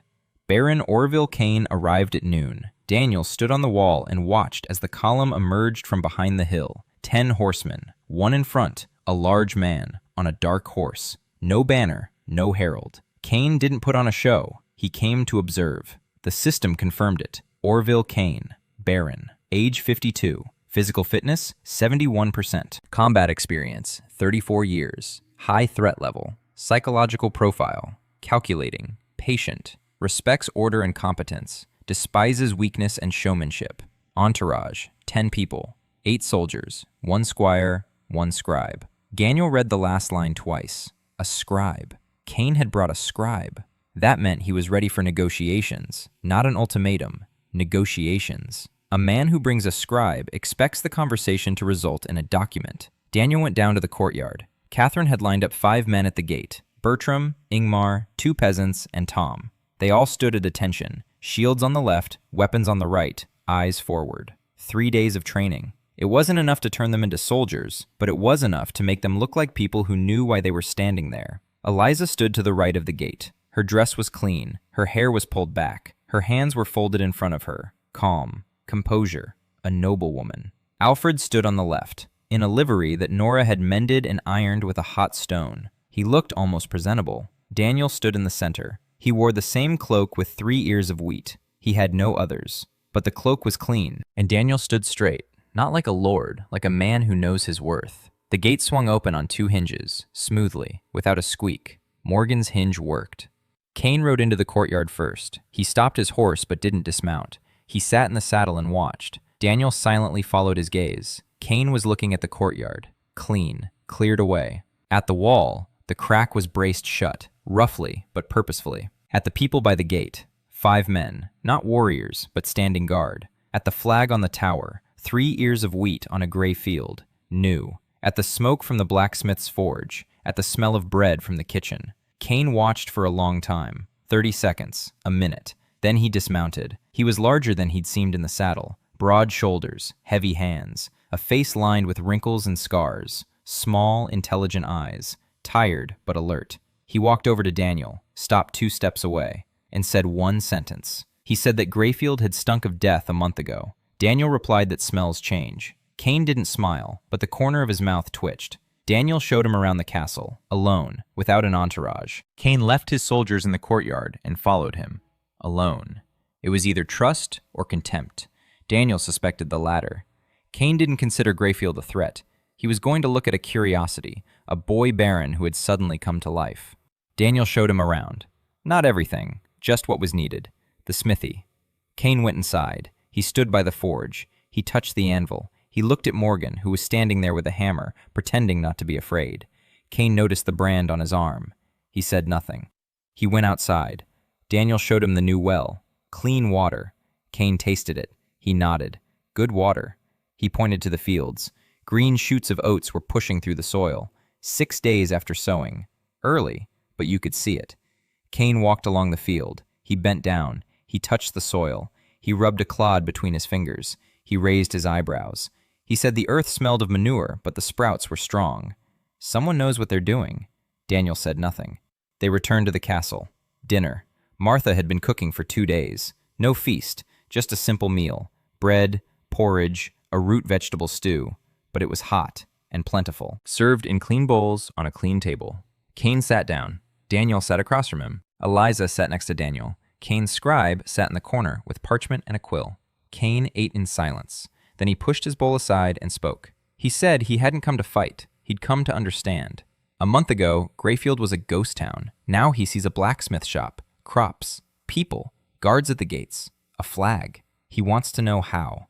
Daniel answered, simply and briefly. He said he'd found grain that was thought to be rotten. He'd repaired the gutter, dug a well. He'd called on people who had nowhere else to go. He built a blacksmith shop. He planted the fields. No magic, no secret, just hard work. Cain listened. He didn't interrupt. When Daniel finished, Cain said that it was all wonderful. But on his desk lay a document regarding the annexation of Greyfield's lands, signed by 3 witnesses and awaiting only a seal. And that the gutter and the blacksmith shop did not negate the fact that Greyfield owed him 3 years' worth of wagon passage. Daniel nodded. He pulled a rolled-up parchment from behind his belt. He placed it on the table. He unrolled it. An old treaty from the 43rd year of the previous king's reign between the Greyfields and the Cains concerning mutual respect for borders, including a clause on duty-free passage for wagon trains in both directions. With seals, with signatures, still in effect. Cain looked at the parchment. He read it. He reread it. His expression didn't change, but his fingers clenched on the table. He said this treaty was old. Daniel replied that old didn't mean invalid. As long as the royal court hadn't revoked it, it remained in force. And that meant the 3 years of taxes that Greyfield had paid to Cain were illegal. And if this parchment fell into the hands of any of the great houses, Cain would be in trouble. Not with Greyfield, with his reputation. Cain was silent for a long time. The scribe in the corner stopped writing. Eliza held her breath. Then Cain looked up. There was no anger in his eyes. There was something else, an assessment. He looked at Daniel as if seeing him for the first time. He said that the boy Greyfield had grown up. Daniel replied that the boy Greyfield wanted only one thing, to be left alone. He makes no claim to Cain's lands. He has no intention of complaining about past taxes. He won't show this parchment to anyone. All he needs is peace, real peace, backed by a document, which this scribe will write, right now. Cain leaned back in his chair. He said that the boy hadn't just grown up, he had become dangerous. Daniel replied that no, he had become useful. A living gray field between Cain's lands and the Countess Delacroix is a buffer. A dead gray field is an open road for Delacroix straight to Cain's borders. Cain wants that.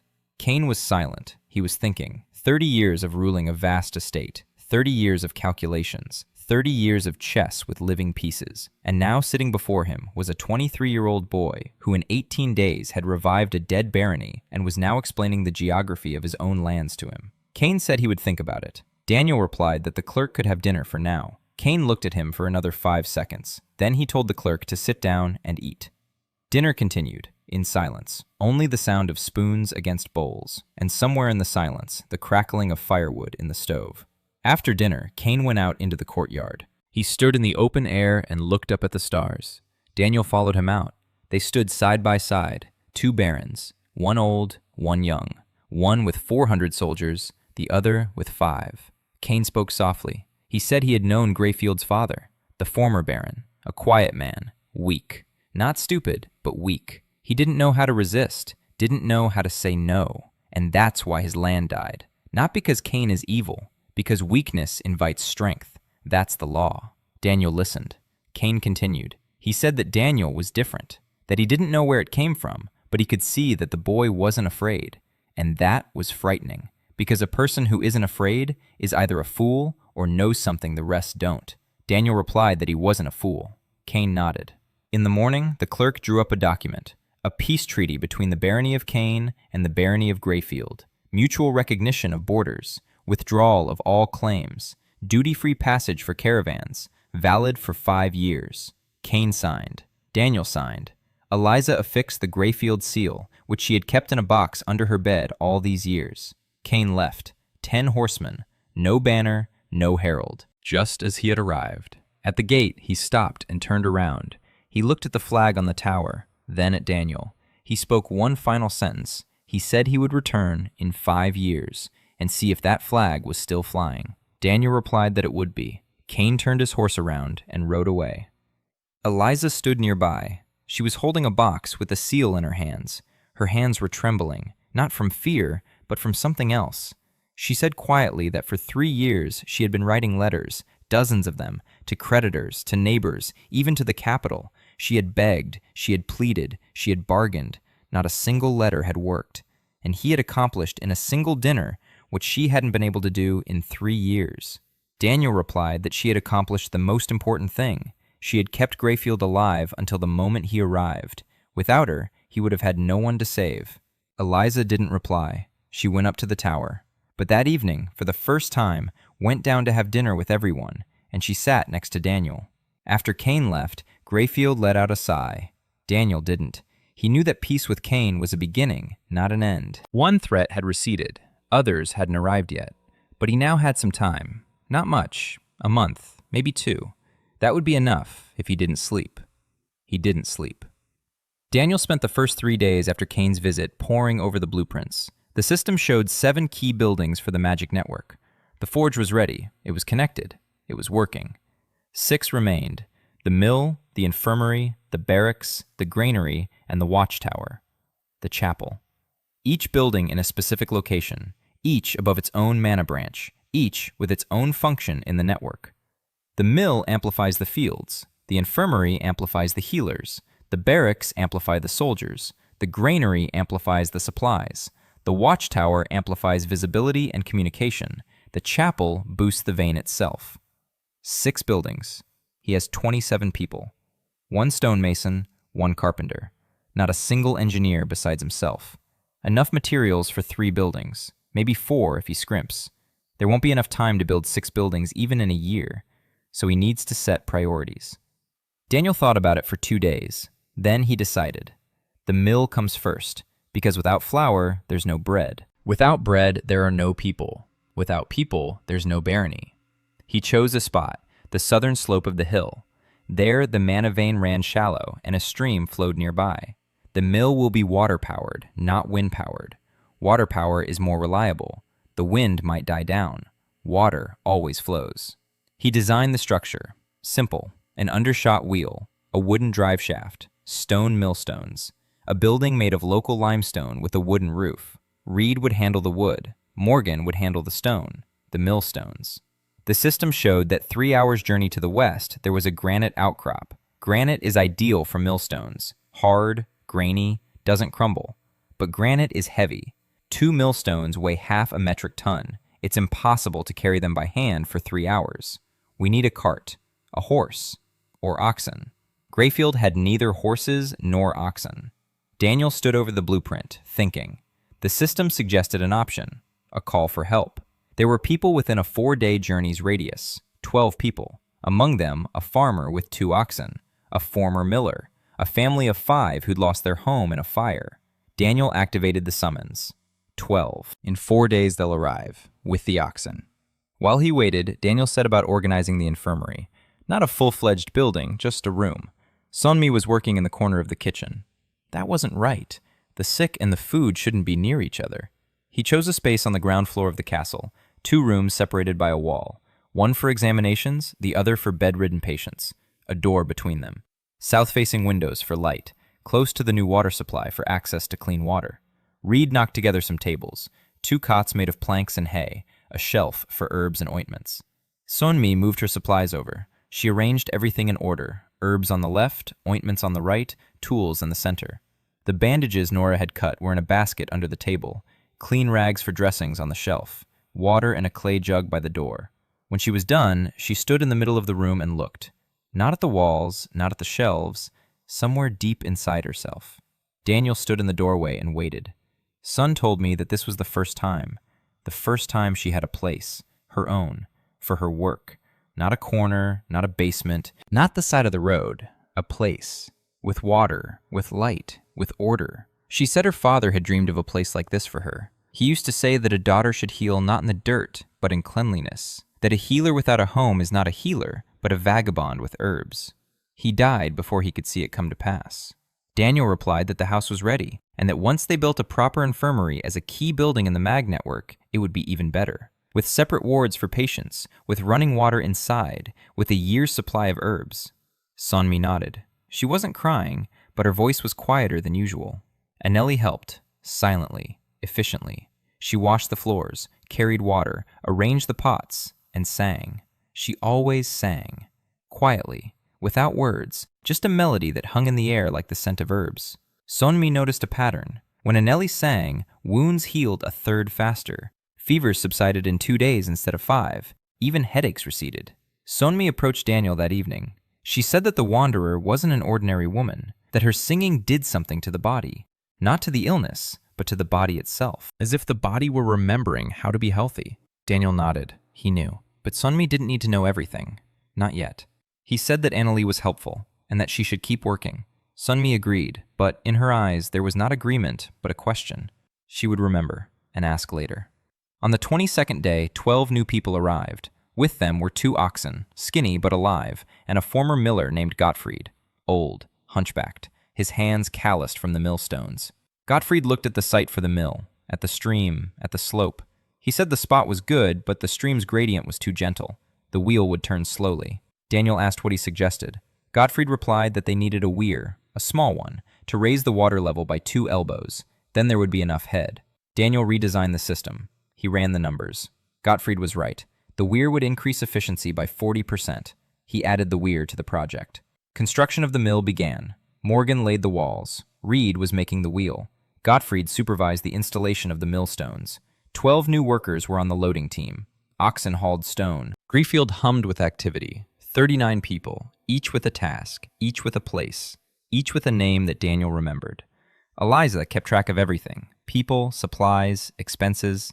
She did it better than anyone, more precisely, more carefully.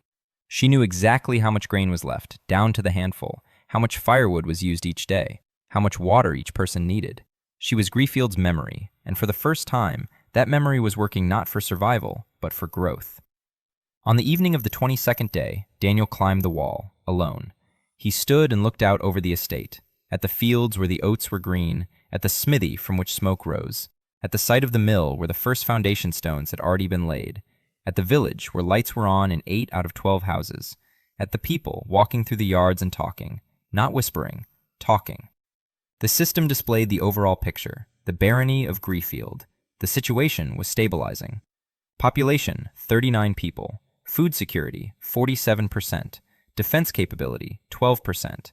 Mag grid, 1 out of 7 buildings. Overall viability, 34%. 34%. 3 weeks ago, it was 0. He didn't smile. He thought that 34% was a lot for 3 weeks, and a pitifully small amount for what was coming. Kane retreated, but Delacroix in the south doesn't know about him yet. Or maybe he already does. The Mage Network flinched when the Forge came to life. Someone noticed it. Someone is already asking what's happening in Greyfield. And the Ash Order. Anelli didn't come by chance. She senses the pulse. If she senses it, others do too. Daniel stood on the wall and looked east. Somewhere beyond the horizon lay the capital, the great houses. A war for the crown. A world that was bigger than Greyfield. A world that, sooner or later, would take notice of a small barony where someone was repairing walls and baking bread, and it would come to investigate.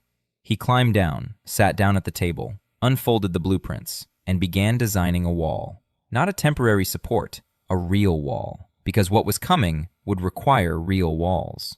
On the 28th day, the mill started working. Gottfried turned the wheel by hand to check the axles. Then he opened the sluice gate. Water struck the blades. The wheel wobbled. It creaked. And off it went, slowly, heavily. The millstones ground against each other. Gottfried poured the first handful of grain into the chute. The grains fell between the stones, and a minute later, flour began to pour out from below. Coarse, gray, real. Gottfried scooped some into his palm. He sniffed it, rubbed it between his fingers, nodded. It'll do. The system flashed. The mill building is connected to the magic grid. Progress, 2 out of 7. Effect, increases crop yield in the estate's radius by 15%. Daniel felt it again, a tremor from beneath the ground. Subtle, deep. The second node in the network came to life. 2 out of 7. And somewhere far away in Einhold's mag network, a second spark ignited on a map that no one had drawn, but everyone sensed. On the 29th day, a messenger arrived. Not from Kane, from the south, riding a fine horse, wearing a cloak bearing the coat of arms of a silver lily on a black field, the Delacroix coat of arms.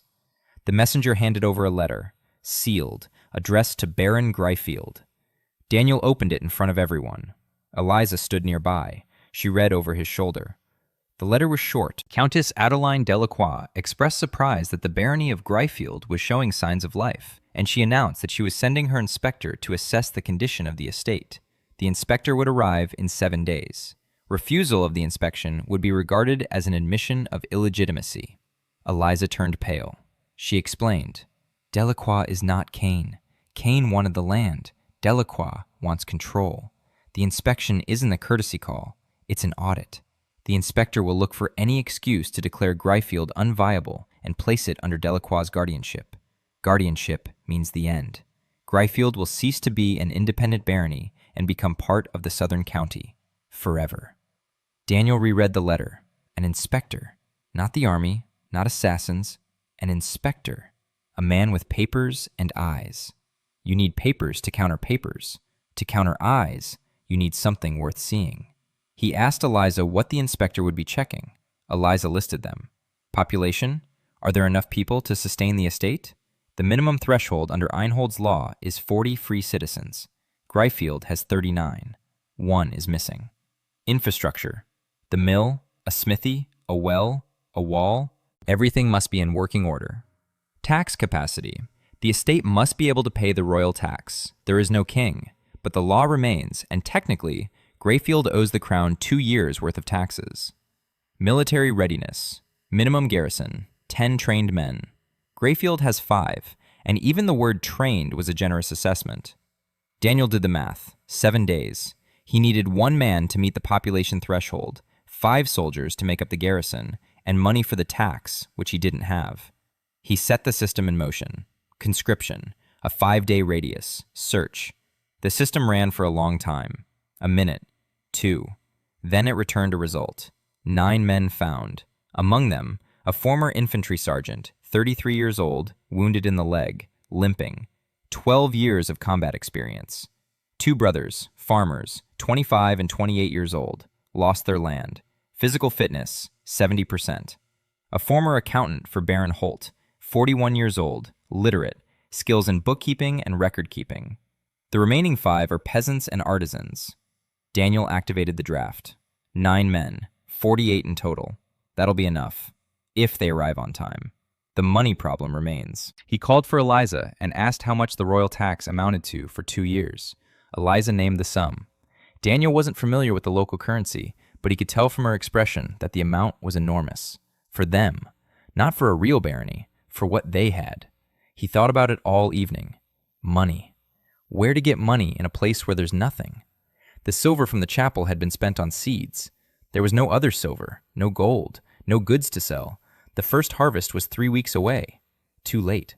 That night, he sat at the table and stared at the diagram. The magic grid. 2 points, the smithy and the mill. The smithy enhances the blacksmith. The mill enhances the fields. What if? He expanded the system and asked a question. Could the smithy produce goods for sale? The system replied, at the current level of connection to the magic grid, Blacksmith Morgan is capable of producing items of above average quality. Horseshoes, hinges, bolts, knives, tools. Market value of 1 day's work at full capacity. The system displayed a number. Daniel did the math. If Morgan were to forge every day without a break for 7 days, he would earn 1/3 of the tax. 1/3. That wouldn't be enough. He thought further. The mill, flour. Gottfried grinds grain. But he grinds only his own. What if he ground others' grain? What if he offered the surrounding villages the chance to have their grain milled in Greyfield for a share? 1/10 of the milled grain goes to the miller, an old custom, legal, beneficial to both sides. The nearest mill in the district belonged to Kane and was a day's journey away. The Greyfield mill is closer, more convenient. The peasants will come here. Daniel did the math. Flour plus iron. That's 2/3 of the tax. The remaining third. He thought about it again, and then he remembered. The trade route. That very road between the estates, which, under Einhold's law, belongs to no one. It runs through the southern edge of Greyfield. Caravans from the eastern lands travel south along it. If he built an inn on the road, a roof over their heads, a well, hot meals, a place to spend the night, the wagon drivers would stop. They'd pay. Not much, but consistently. He wouldn't have time to build an inn in 7 days, but he could fix up one of the empty houses in the village, right by the road, fix the roof, set up a table. There's already a well. Martha knows how to cook. Eliza knows how to count. A basic inn, in 3 days. He got up from the table, went over to Eliza, knocked on the door. Eliza opened it. She wasn't asleep. She was counting. He explained the plan. 3 sources of income: blacksmithing, milling, the inn. Eliza listened. She didn't interrupt. When he finished, she was silent for a moment. Then she said the plan was crazy and that she would start calculating the costs for the inn right away. Daniel nodded. He went back to his room. He lay down. He fell asleep for 20 minutes. He woke up, and he started sketching. The mill began operating and became the second building in the magic network. A letter arrived from Countess Delacroix stating that the inspector would arrive in 7 days. Daniel looked into the inspection requirements and discovered that he was 1 resident short of the minimum threshold, 5 soldiers short of the garrison, and lacked the funds for the tax. He came up with 3 sources of income: forging for sale, milling other people's grain, an inn on the trade route. He recruited 9 more people. Eliza joined the plan. The 7 days leading up to the inspection turned into 7 days that turned Greyfield upside down. Daniel slept 3 hours a day, sometimes 2. The Baron's body was young, but it was breaking down. His hands shook from exhaustion. His eyes burned. The system showed him his own condition every morning. Physical fitness, 32%, then 29, then 27. He didn't stop. Morgan forged. Every day from dawn until dusk. The mage net powered him through the forge, and his hands moved with greater precision than those of any blacksmith in the 3 counties.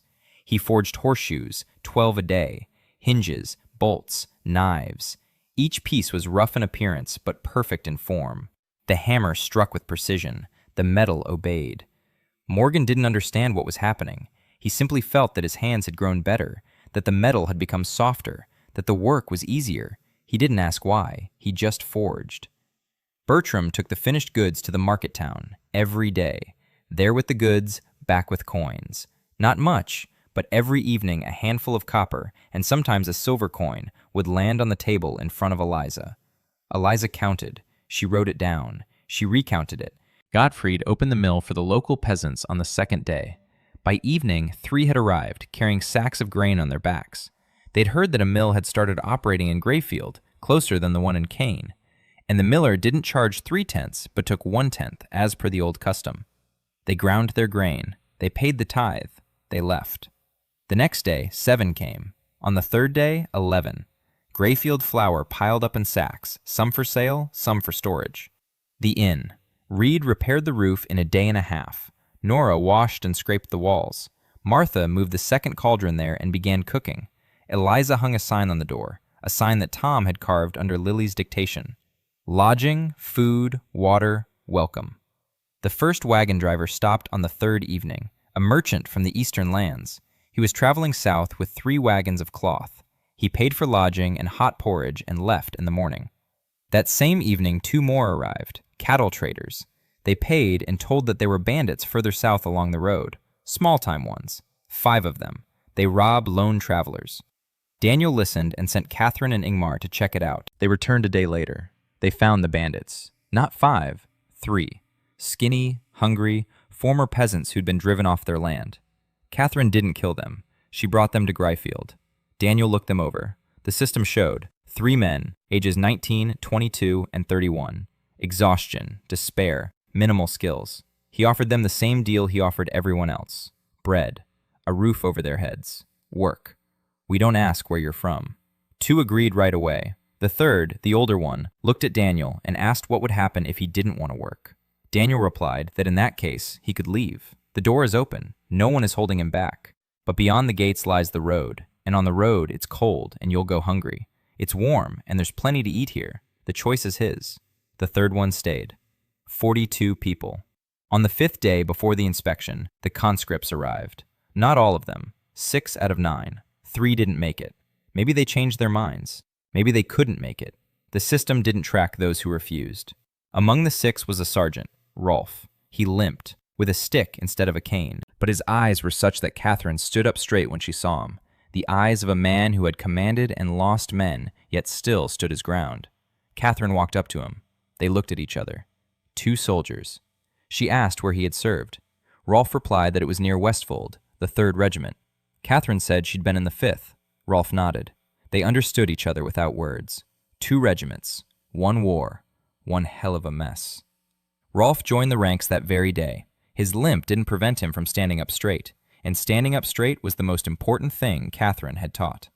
There was also the accountant, Edmund, quiet, balding, wearing glasses which were a rarity in Einhold. He came in, saw the table with Eliza's papers, and said the records were being kept incorrectly. Expenses were mixed in with income. Debts weren't categorized by due date. There was no depreciation. Eliza looked at him with a glare that could have killed. Edmund didn't notice. He was already sitting at the table, rewriting everything. By evening, the Greyfield ledgers looked as if they'd been kept by a real treasurer. Because they had been kept by a real treasurer. Eliza stood nearby and watched silently as her 3 years' worth of work was rewritten in 4 hours. Daniel approached her. He said quietly that Edmund wasn't replacing her. He was supplementing her work. She knew what was in those books. He knew how to record it. Eliza didn't reply, but that evening, she and Edmund sat at the same table and worked together. 48 people. That's enough. More than enough. On the 6th day, Daniel conducted drills. Not military ones, civilian ones. Everyone in their place, everyone knows what they're doing. The smithy is smoking. The mill is grinding. The inn is open for business. The fields are turning green. The community stands strong. The children are learning. The sick are being treated. The records are being kept. Greyfield isn't just pretending to be alive. Greyfield is alive. On the morning of the 7th day, the inspector arrived. Not he, she, riding a white horse, wearing a black traveling dress with a silver lily on her chest, back straight, cold eyes, every movement precise. Lady Marion de la Croix, the Countess's niece, a widow, an inspector.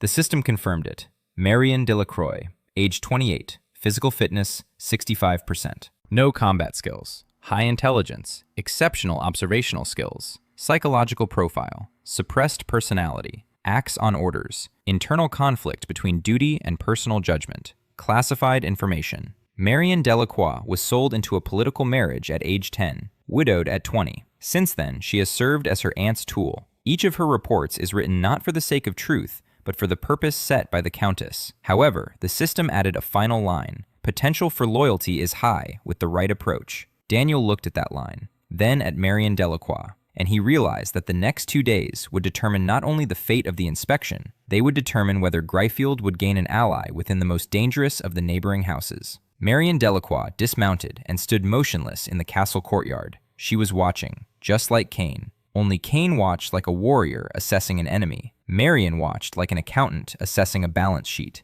Every detail fell into a column. A wall, a crack, a prop, minus, the smithy, smoke, the clang of a hammer, plus, the fields, green shoots, plus, people in the courtyard, shabby clothes, gaunt faces, minus. But their eyes were alive. Their hands were busy. They weren't standing idle. They were working, ? Daniel didn't rush her. He stood 3 steps away and waited. Marion finally turned to him. She said she would begin her inspection with the documents. Daniel nodded and led her to Edmund. Edmund was sitting at a table with books. Ink, parchment, everything was laid out. Income on the left, expenses on the right. Population, inventory, tax ledger. Marion sat down and began to read. She read for 2 hours. She didn't say a word. She turned the pages. She went back. She reread. She checked the numbers. Edmund stood nearby and answered every question instantly. He was a good bookkeeper. He was a very good bookkeeper. When Marion finished, she looked up at Daniel. She said that the books were kept properly, that the population was 48 people, which was above the minimum threshold, that the blacksmith shop and mill were operational, that the income from milling and blacksmithing covers 2/3 of the tax, that the remaining third could be covered by income from the inn, provided the current flow of business is maintained. But, she said, the garrison. The minimum requirement is 10 trained men with weapons. According to her count, Gryfield has 7 if you count the lame sergeant and the boy with the crutch. 7, not 10. That's grounds for declaring the estate unviable.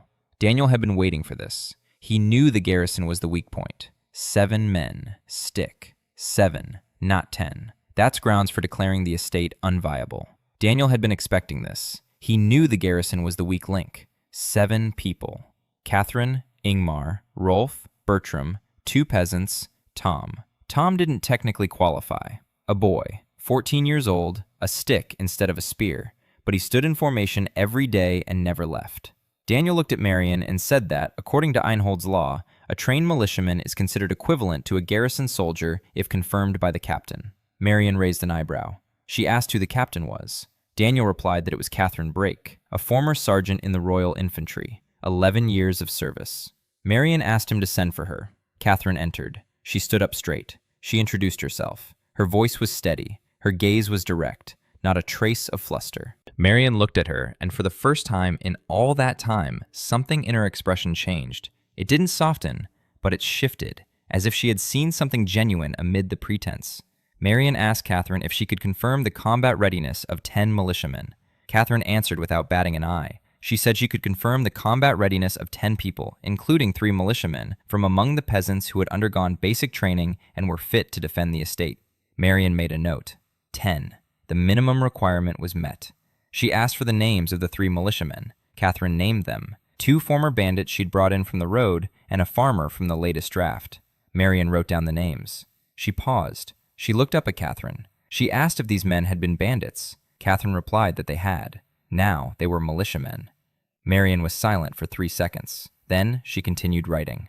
After finishing the paperwork, Marion walked around the property. Daniel walked beside her, pointing things out and explaining. Not everything, just what was necessary.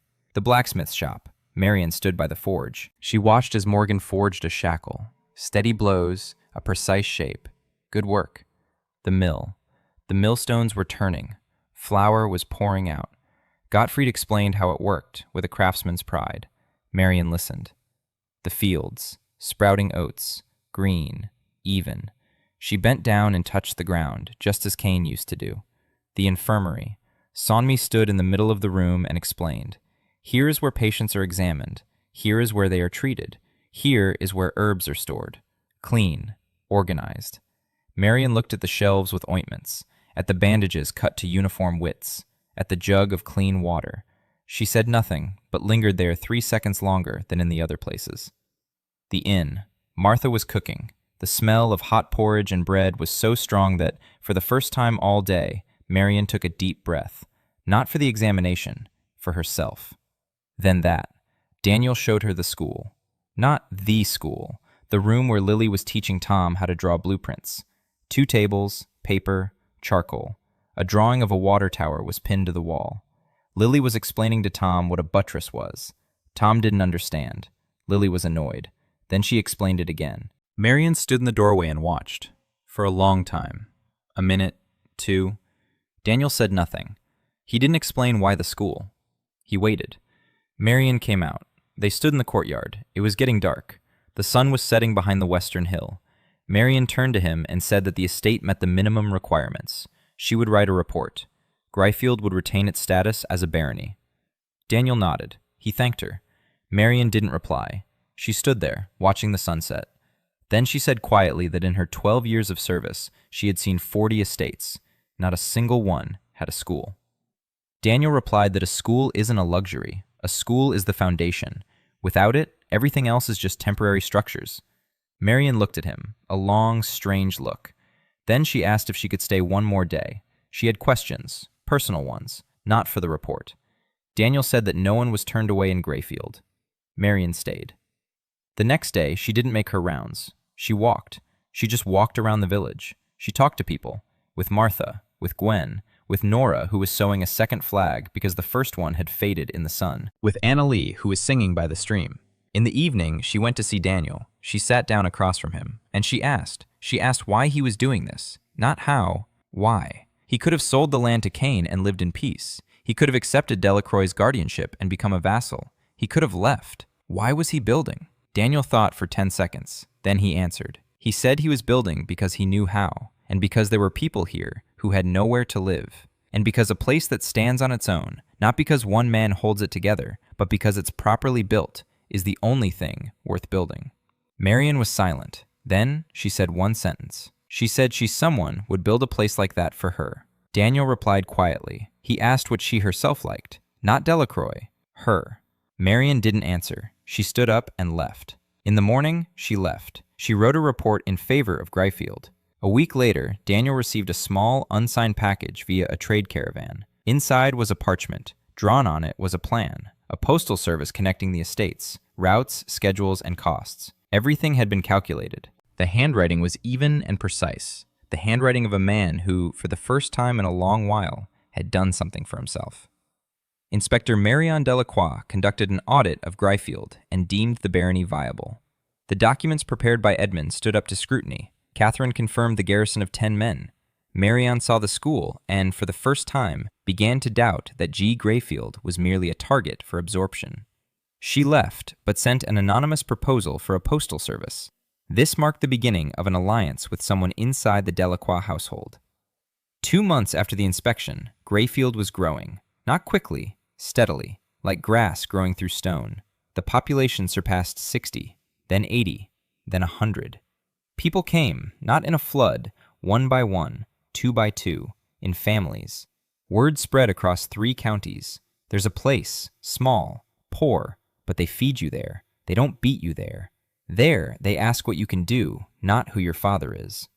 Daniel was building a barracks, the 3rd building in the MAG network. The alignment was completed on the 45th day, progress 3 of 7.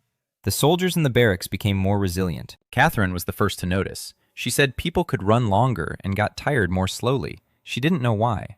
Daniel knew. The granary, the 4th building. Day 52, progress 4 of 7. Supplies lasted longer. The grain didn't get damp. The meat didn't spoil. Martha said it was the best granary she'd ever worked in. That's because Daniel had designed it with ventilation. Air entered from below through grates, passed through the storage area, and exited at the top through vents under the roof. Simple physics. But in E-Inhold, it looked like magic. The infirmary, the 5th building, a real one, Not a room in the castle, but a separate building next to the well. Sanmi designed it together with Daniel. 3 rooms: admissions, treatment, isolation for the contagious. Running water inside via a system of clay pipes from the water tower that Lily had designed and Morgan had built. Lily's water tower. It stood on the southern slope. A wide base, a tapering shaft, buttresses, knees as she called them. 4 directions for the water to flow. The castle, the village, the fields, the infirmary. When the water began flowing through the pipes into the infirmary, Sanmi stood in the middle of the room and held her hands under the stream. Clean, cold, gushing inside the building. Her father had dreamed of this. She didn't cry. But Annalie, standing next to her, began to sing, more softly than usual, as if the song had become a lullaby.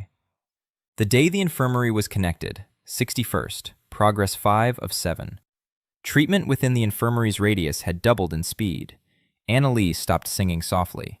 She sang at the top of her lungs, and her voice carried throughout Greyfield, and people said that after she sang, headaches went away, scrapes healed faster, and children stopped coughing at night. The watchtower, the 6th building. Daniel had it built on the eastern hill, the highest point in the area. From there, one could see 3 hours' journey in every direction. Reed built the wooden frame. Morgan clad it in stone. Lily designed the spiral staircase inside. 120 steps, each one carved from a single block of stone. Catherine stationed sentries, 2 at the top, day and night, an anchor point for the mag grid. Day 70, progress 6 out of 7. The view from the tower became clearer. The sentries reported that they could see farther than before. They could make out the faces of horsemen at a distance, where before they'd been nothing but blurs. The mage network was enhancing their vision. 6 out of 7. The chapel remained. Daniel wasn't in a hurry with it. A chapel isn't just a building. A chapel amplifies the vein itself. If he connected it to the network, the mana vein beneath Greyfield would awaken completely, and everyone in Einhold would feel it. Not in a week, immediately. He waited. But the world didn't wait. On the 75th day, Annalie arrived. She stood before him in silence. Then she spoke. She told him everything. The Order of the Grey Circle, the Order of Ash, the mana vein beneath Greyfield, the oldest on the continent. The Order wants to free it. To do that, they must destroy everything above it. The castle, the village, the people. Everything. The former barons of Greyfield were the guardians of the vein. They knew. Each generation passed the knowledge on to the next. Live quietly. Don't build anything unnecessary. Don't draw attention. Keep the vein dormant. The Order wiped them out over 3 generations. Methodically, quietly, without wars, through ruin, through disease, through accidents, through neighbors they pitted against one another, until the last baron died of starvation in a cold tower, and the vein was left without a master. Annalie said she fled the Order because she didn't want to be part of what was to come. The Order waited until the land laid itself bare, until the earth lay empty. And then Daniel came, and he began to build, and instead of being laid bare, the living began to awaken differently. Not wildly, not destructively. It was awakening inside buildings, inside the network. It became part of what Daniel had built. And that was what the Order feared most of all. Not the sleeping life force, not the wild life force, but the life force embedded in a human settlement, sealed not by emptiness and silence, but by care, stone, and bread. Annalie said that the Order knew, that they would come, that she had no right to ask for protection because she was part of those who had destroyed his family. She fell silent. Daniel listened to all this, sitting at the table without moving. When she finished, he was silent for a long time. A minute, 2. Then he stood up. He went out. He walked across the courtyard, past the smithy, past the mill, past the infirmary where Sanmi was bandaging the boy who'd fallen down the stairs, past the barracks where Catherine was practicing moves with Rolf, past the granary where Martha was counting sacks, past the school where Lily was explaining to Tom how to calculate the pitch of a roof. He reached the hill east of the castle, empty, quiet. From here, he could see everything, all of Greyfield, 160 people below, everything he had built in 2.5 months. He stood and looked. Beneath his feet, the lifeline hummed quietly, ancient, vast. It sensed him. He sensed it. He returned to the castle. He approached Annalie, who was standing in the same spot where he'd left her. He told her one thing. He said there would be a chapel on this hill. and that he would build it for her, so she could pray as she saw fit. Annalie looked up at him, and she began to cry, for the first time ever. The whole of Greyfield built the chapel. Morgan laid the stones, Reed set the rafters, Lily designed the shape. Not a square, nor a rectangle, an octagon. 8 walls, 8 windows, each facing a different direction of light. The light inside changes throughout the day. In the morning, golden from the east. At noon, white from above. In the evening, red from the west. At night, moonlight from all around. Daniel checked the calculations. The structure was complex. Octagonal masonry requires precise angles, and every stone had to fit perfectly. Morgan said he could handle it, and he did. The chapel stood on the eastern hill, small, white with limestone. The wooden roof was pointed, like hands clasped in prayer. Inside was a single hall, a stone floor, a stone altar, 8 windows, and a silence that was not emptiness, but a presence. Annalie entered first. She stood before the altar, and she began to sing. At the top of her lungs, without words, just sound, pure and deep like the water from the well Daniel had dug during the first week. The system flashed. The chapel building is connected to the mag network. Progress, 7 of 7. Mag network complete. Lord's node activation. Daniel felt it with his whole body. Not a tremor, not a jolt, a flow from the bottom up. From the ground, through his legs, through his spine, through his chest, into his head. A nerve had awakened. Not wildly, not destructive. It had awakened within what he had built. The forge, the mill, the barracks, the granary, the infirmary, the watchtower, the chapel. 7 buildings, 7 points, 1 network. And at the center of the network is he, Daniel Greifeld, the node, the engineer, the night mage. The system indicated, night mage, status, active. Power is proportional to the state of the domain. Current state of control, population 160, food security 78%, defense capability 45%, mage network 7 out of 7, overall viability 72%. He stood on a hill next to the chapel and could sense everything, every person in Greyfield. Morgan by the horn, Gottfried at the millstones, Catherine on the wall, Sonmi in the infirmary, Lily working on her blueprints, Martha in the kitchen, Alfred with his secret list of strange words, Eliza with her books, Nora with a needle in her hands, Rolf with his limp and straight back, Tom with a piece of coal behind his ear, Edmund in his glasses, poring over columns of numbers. 160 people. He could feel them all. Not as a resource, not as subjects, as people. Every single one. And they made him stronger. Not because that's how the system works. Because every building he built was built not for himself. A smithy for Morgan, a mill for Gottfried, an infirmary for Sonmi, barracks for Catherine, a chapel for Annalie, a school for Lily, a granary for Martha. Every stone in Greyfield is a gift to a specific person, disguised as infrastructure. And the Mage Network fed on that, not on stone, on intention, on care, on what the engineer from San Francisco called designing for a specific user. And the land beneath Greyfield breathed a peaceful sigh for the first time in 400 years. Not because the vein had been sealed with silence and emptiness, but because the vein had been filled with life. The Ash Order arrived 3 days later. Not an army, 20 men in gray cloaks, on foot, unarmed, with one man leading the way. An old man, tall, gray-haired. His eyes were as empty as a scorched field. The supreme mentor. Daniel went out to meet them beyond the gate, alone, unarmed, without armor. He could have put on his armor. The system suggested it. A mage knight with the strength of 160 men behind him. He could have crushed them. He didn't.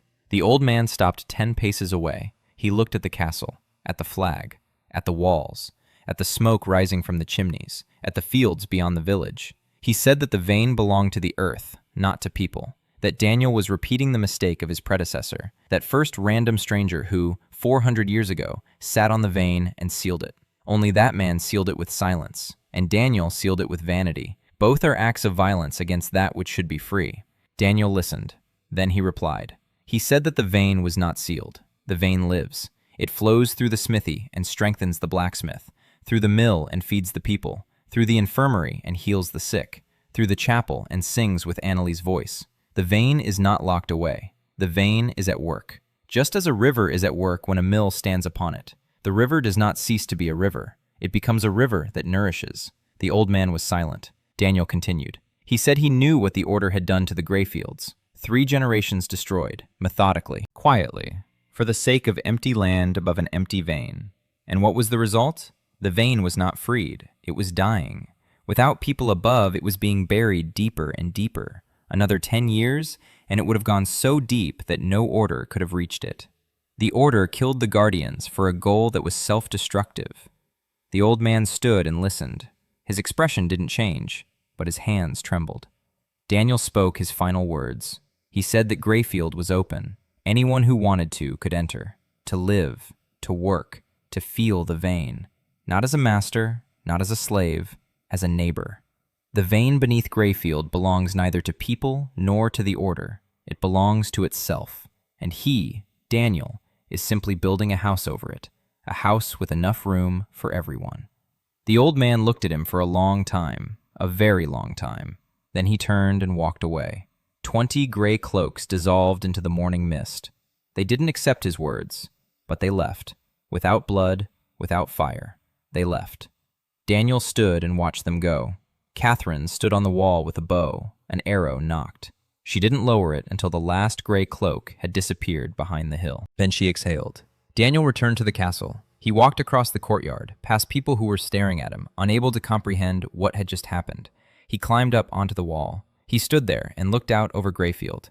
It was a clear morning. The sun was rising over the fields. The oats stood waist-high, golden, ready for harvest. The first harvest. A hammer clanged in the smithy. Morgan was forging. The steady hum of the millstones drifted from the mill.